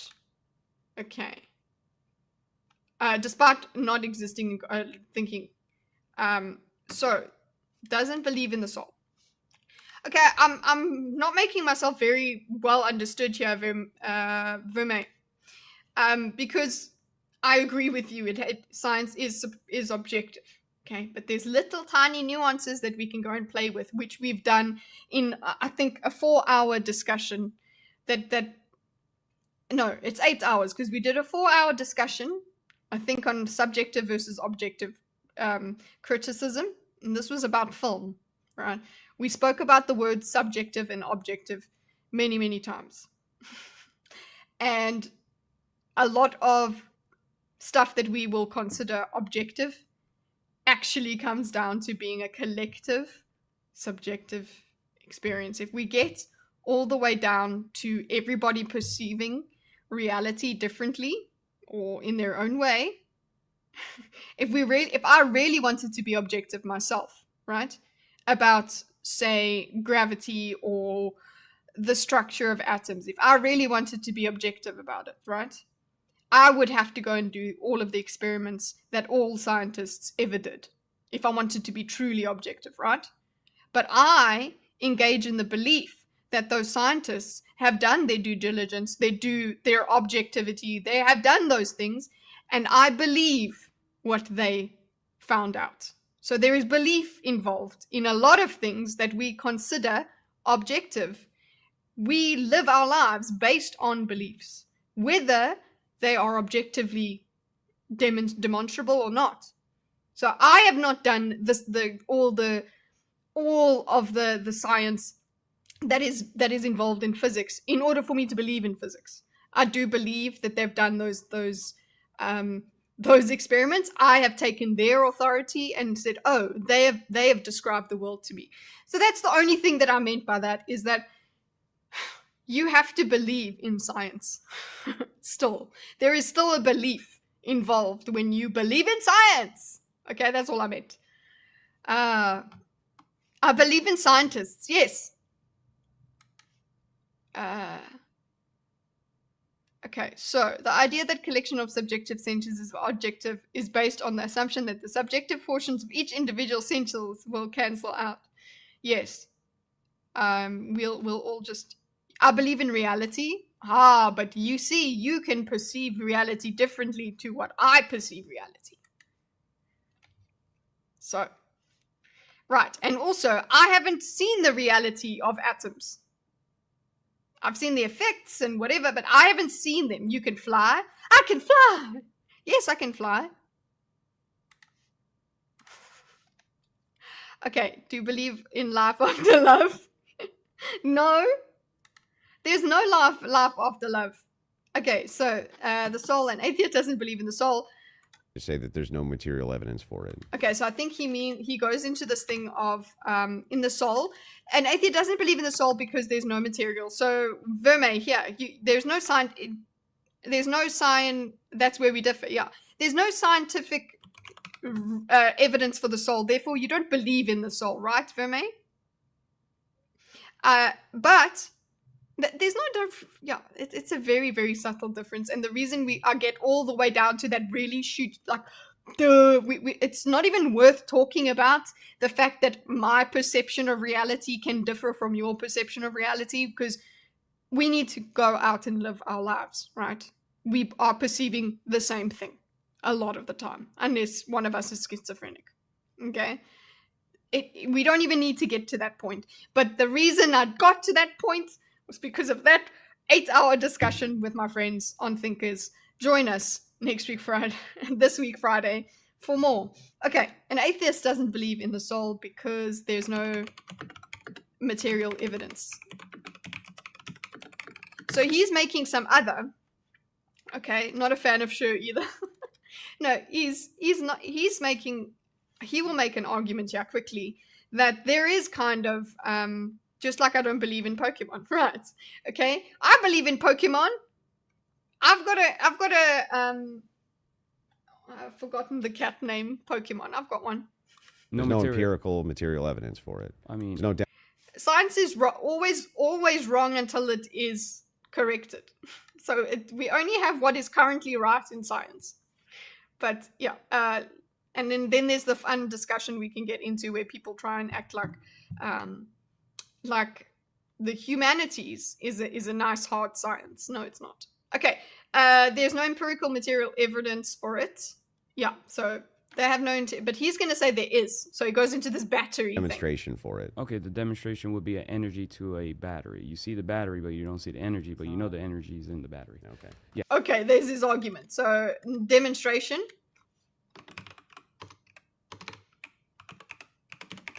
would be the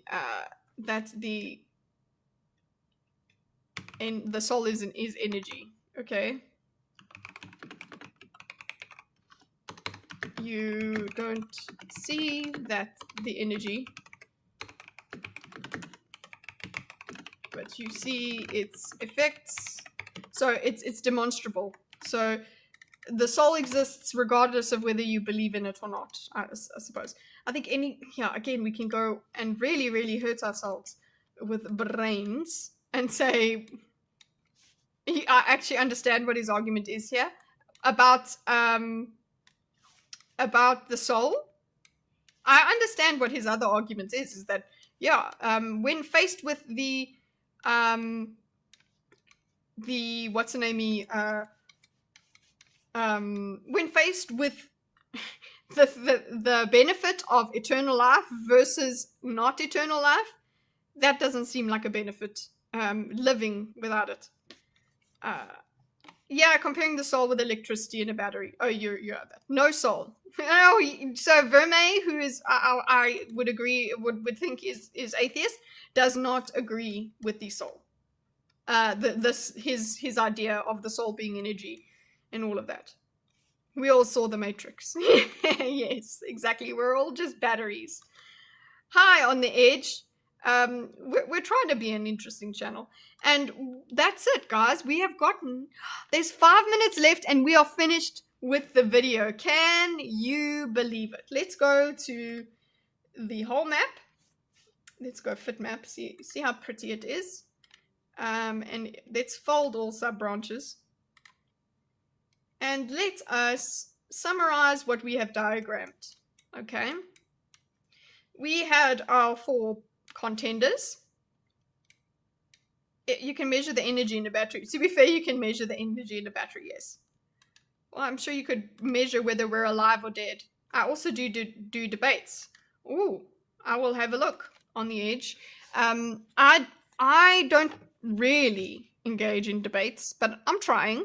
I am more interested in moderating debates because I want people. So if I have a debate that you want moderated, I will live diagram your debate. Because I want people to understand each other's arguments.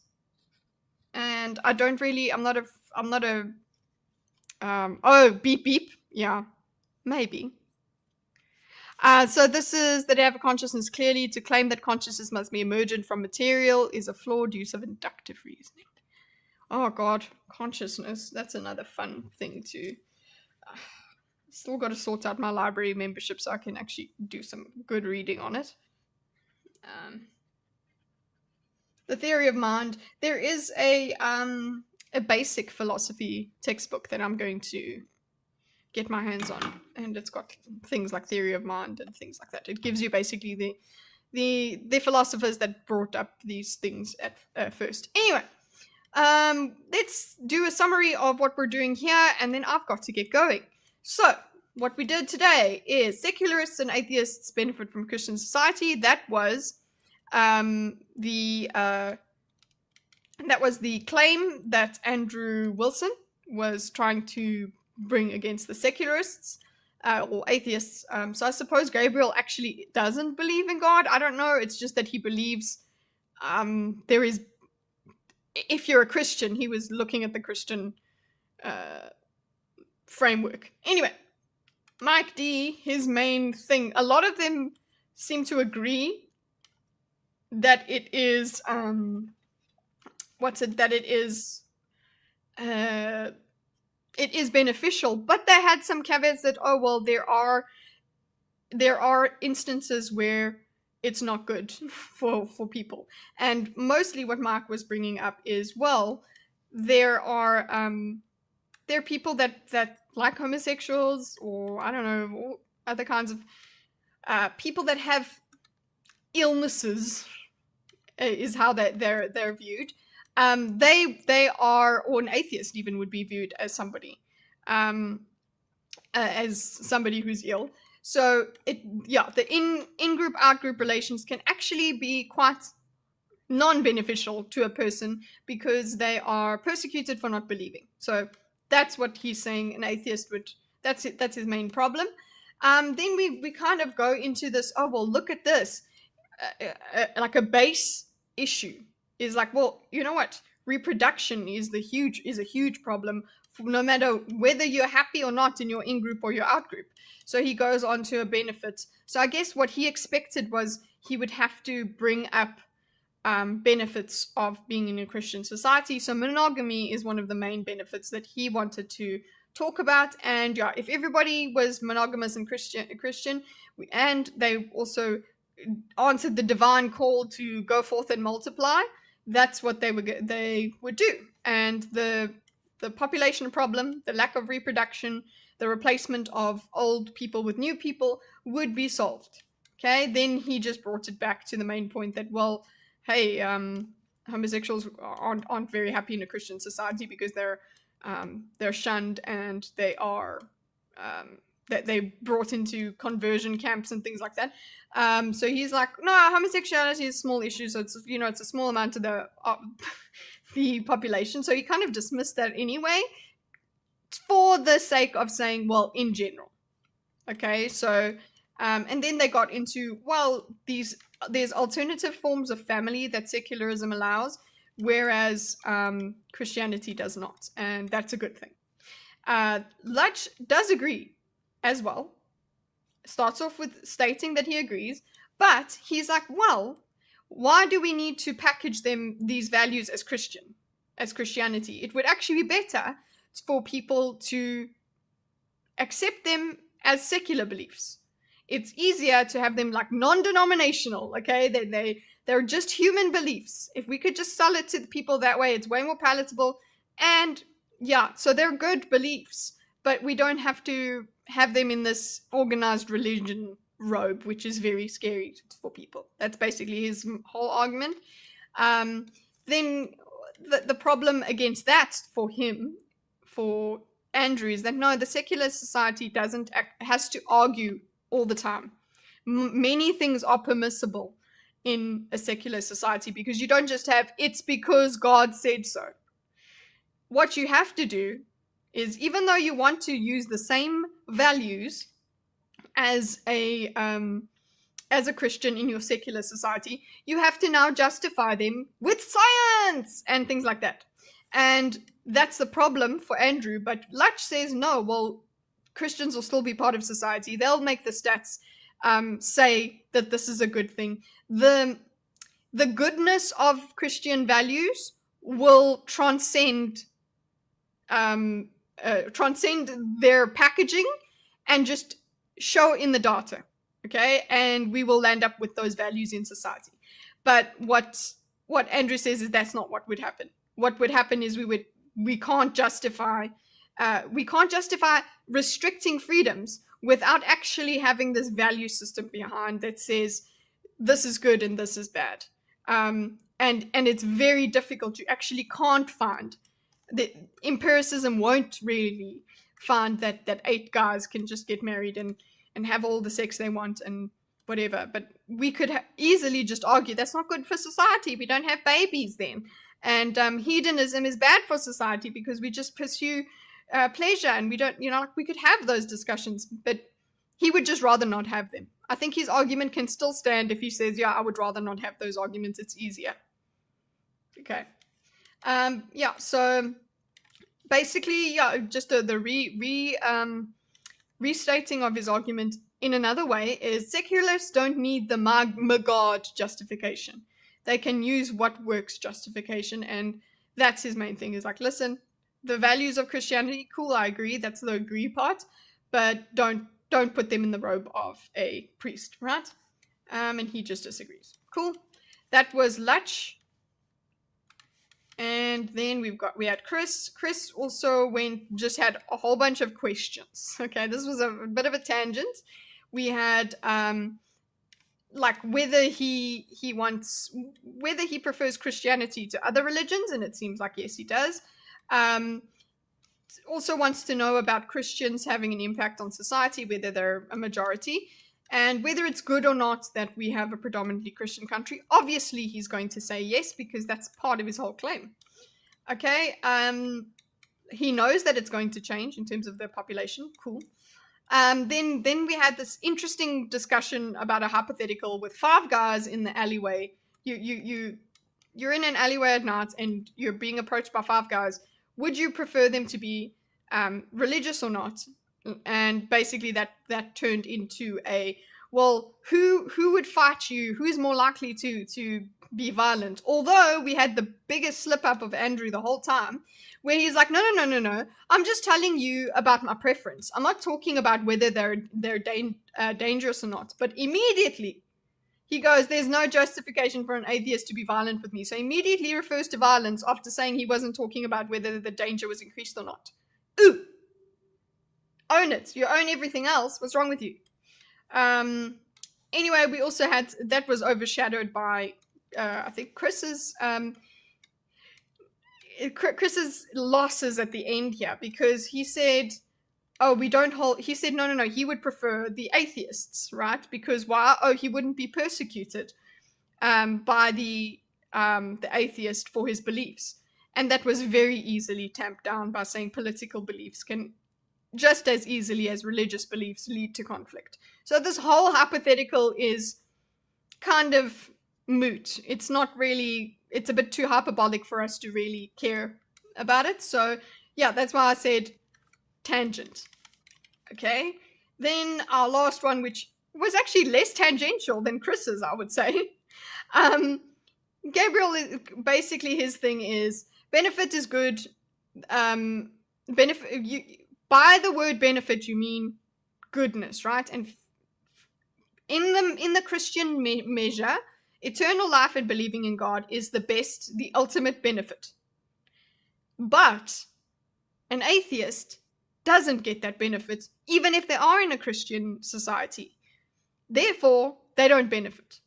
That was his kind of thing he was trying to argue. And then at the end, I thought he was Christian with this argument. But then at the end, he gives this idea that there's just energy, because we get down to the idea of a soul. And Andrew informs him rightly that an atheist doesn't believe in souls because they don't believe in anything further than just being alive right now. Then he says, no, well, there is energy. You can perceive energy in a person, therefore there's a soul. So it's kind of, I don't know, I'm jumping now and saying, I think Gabriel might think that the soul is still given detriment, even if you don't believe in God. He just focused on and really just stuck on the idea that not believing in God is not beneficial at all. And also what was also discussed in this point was that according to Andrew, even a corrupted Christian society is still beneficial to an atheist. And he is viewing it in a strictly materialistic way. Why? Because that's how an atheist would view it. An atheist does not think of an afterlife. An atheist doesn't do that. So why would they miss something they don't believe in? That's not on their radar. But he is, that's why I think Gabriel is Christian. So Gabriel is saying atheists. Gabriel is saying atheists are wrong in thinking there's no soul, and they're wrong if they think materialistic benefits are benefits at all. Yes, exactly. So he's in the completely different framework compared to what Andrew is talking about. Andrew is talking within the framework of the atheist, which I think is a better thing to do, because the atheist does not accept that there is a God. So what kind of good conversation are you going to have unless they are willing to assume there's a God and then go forward? So yeah, very interesting discussion. It actually does relate to my earlier post from this week about values. Oh, it's not about values, but my earlier post this week asked questions about nationality. Okay, the nations, the whole idea of being part of a certain massive group as opposed to another certain massive group. What is the utility of that? Is it silly to be proud of that as well? So yeah, it does inform what we're going to do with the rest of the week. So yeah, speaking of the rest of the week, let's get full screen because this is done. Let's Control S it. Okay. Speaking of the rest of the week, what we're going to do. So I'm going to find some lectures on nation states, political things like that. Maybe go into the Roman history or something like that.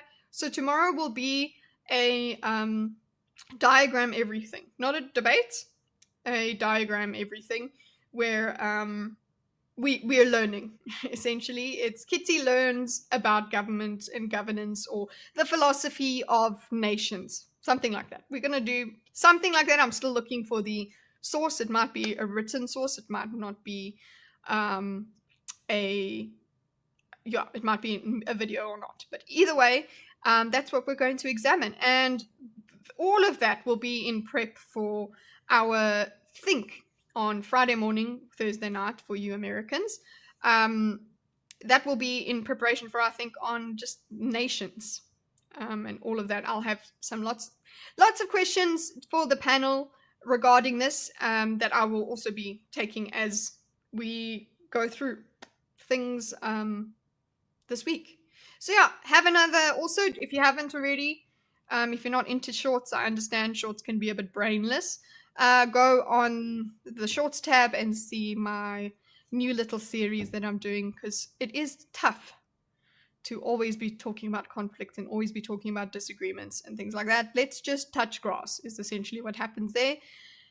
And there's only one nation under God, America. Okay, enjoy, Americans. Thank you everybody for participating in chat. I appreciate it. Thank you for keeping it respectful mostly. And I will see you around this time tomorrow. We'll be starting. Okay, thanks, bye. I'll see you next time, bro. Okay, thanks. Bye.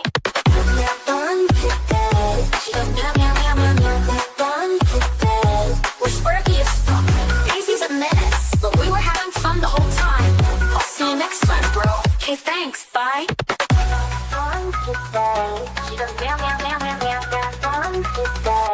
We're squirky as fuck. She goes meow meow meow meow meow. We're squirky as fuck. Daisy's a mess, but we were having fun the whole time. I'll see you next time, bro. Okay, thanks. Bye.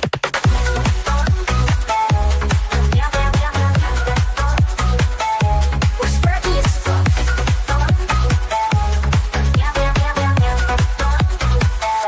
We're squirky as fuck.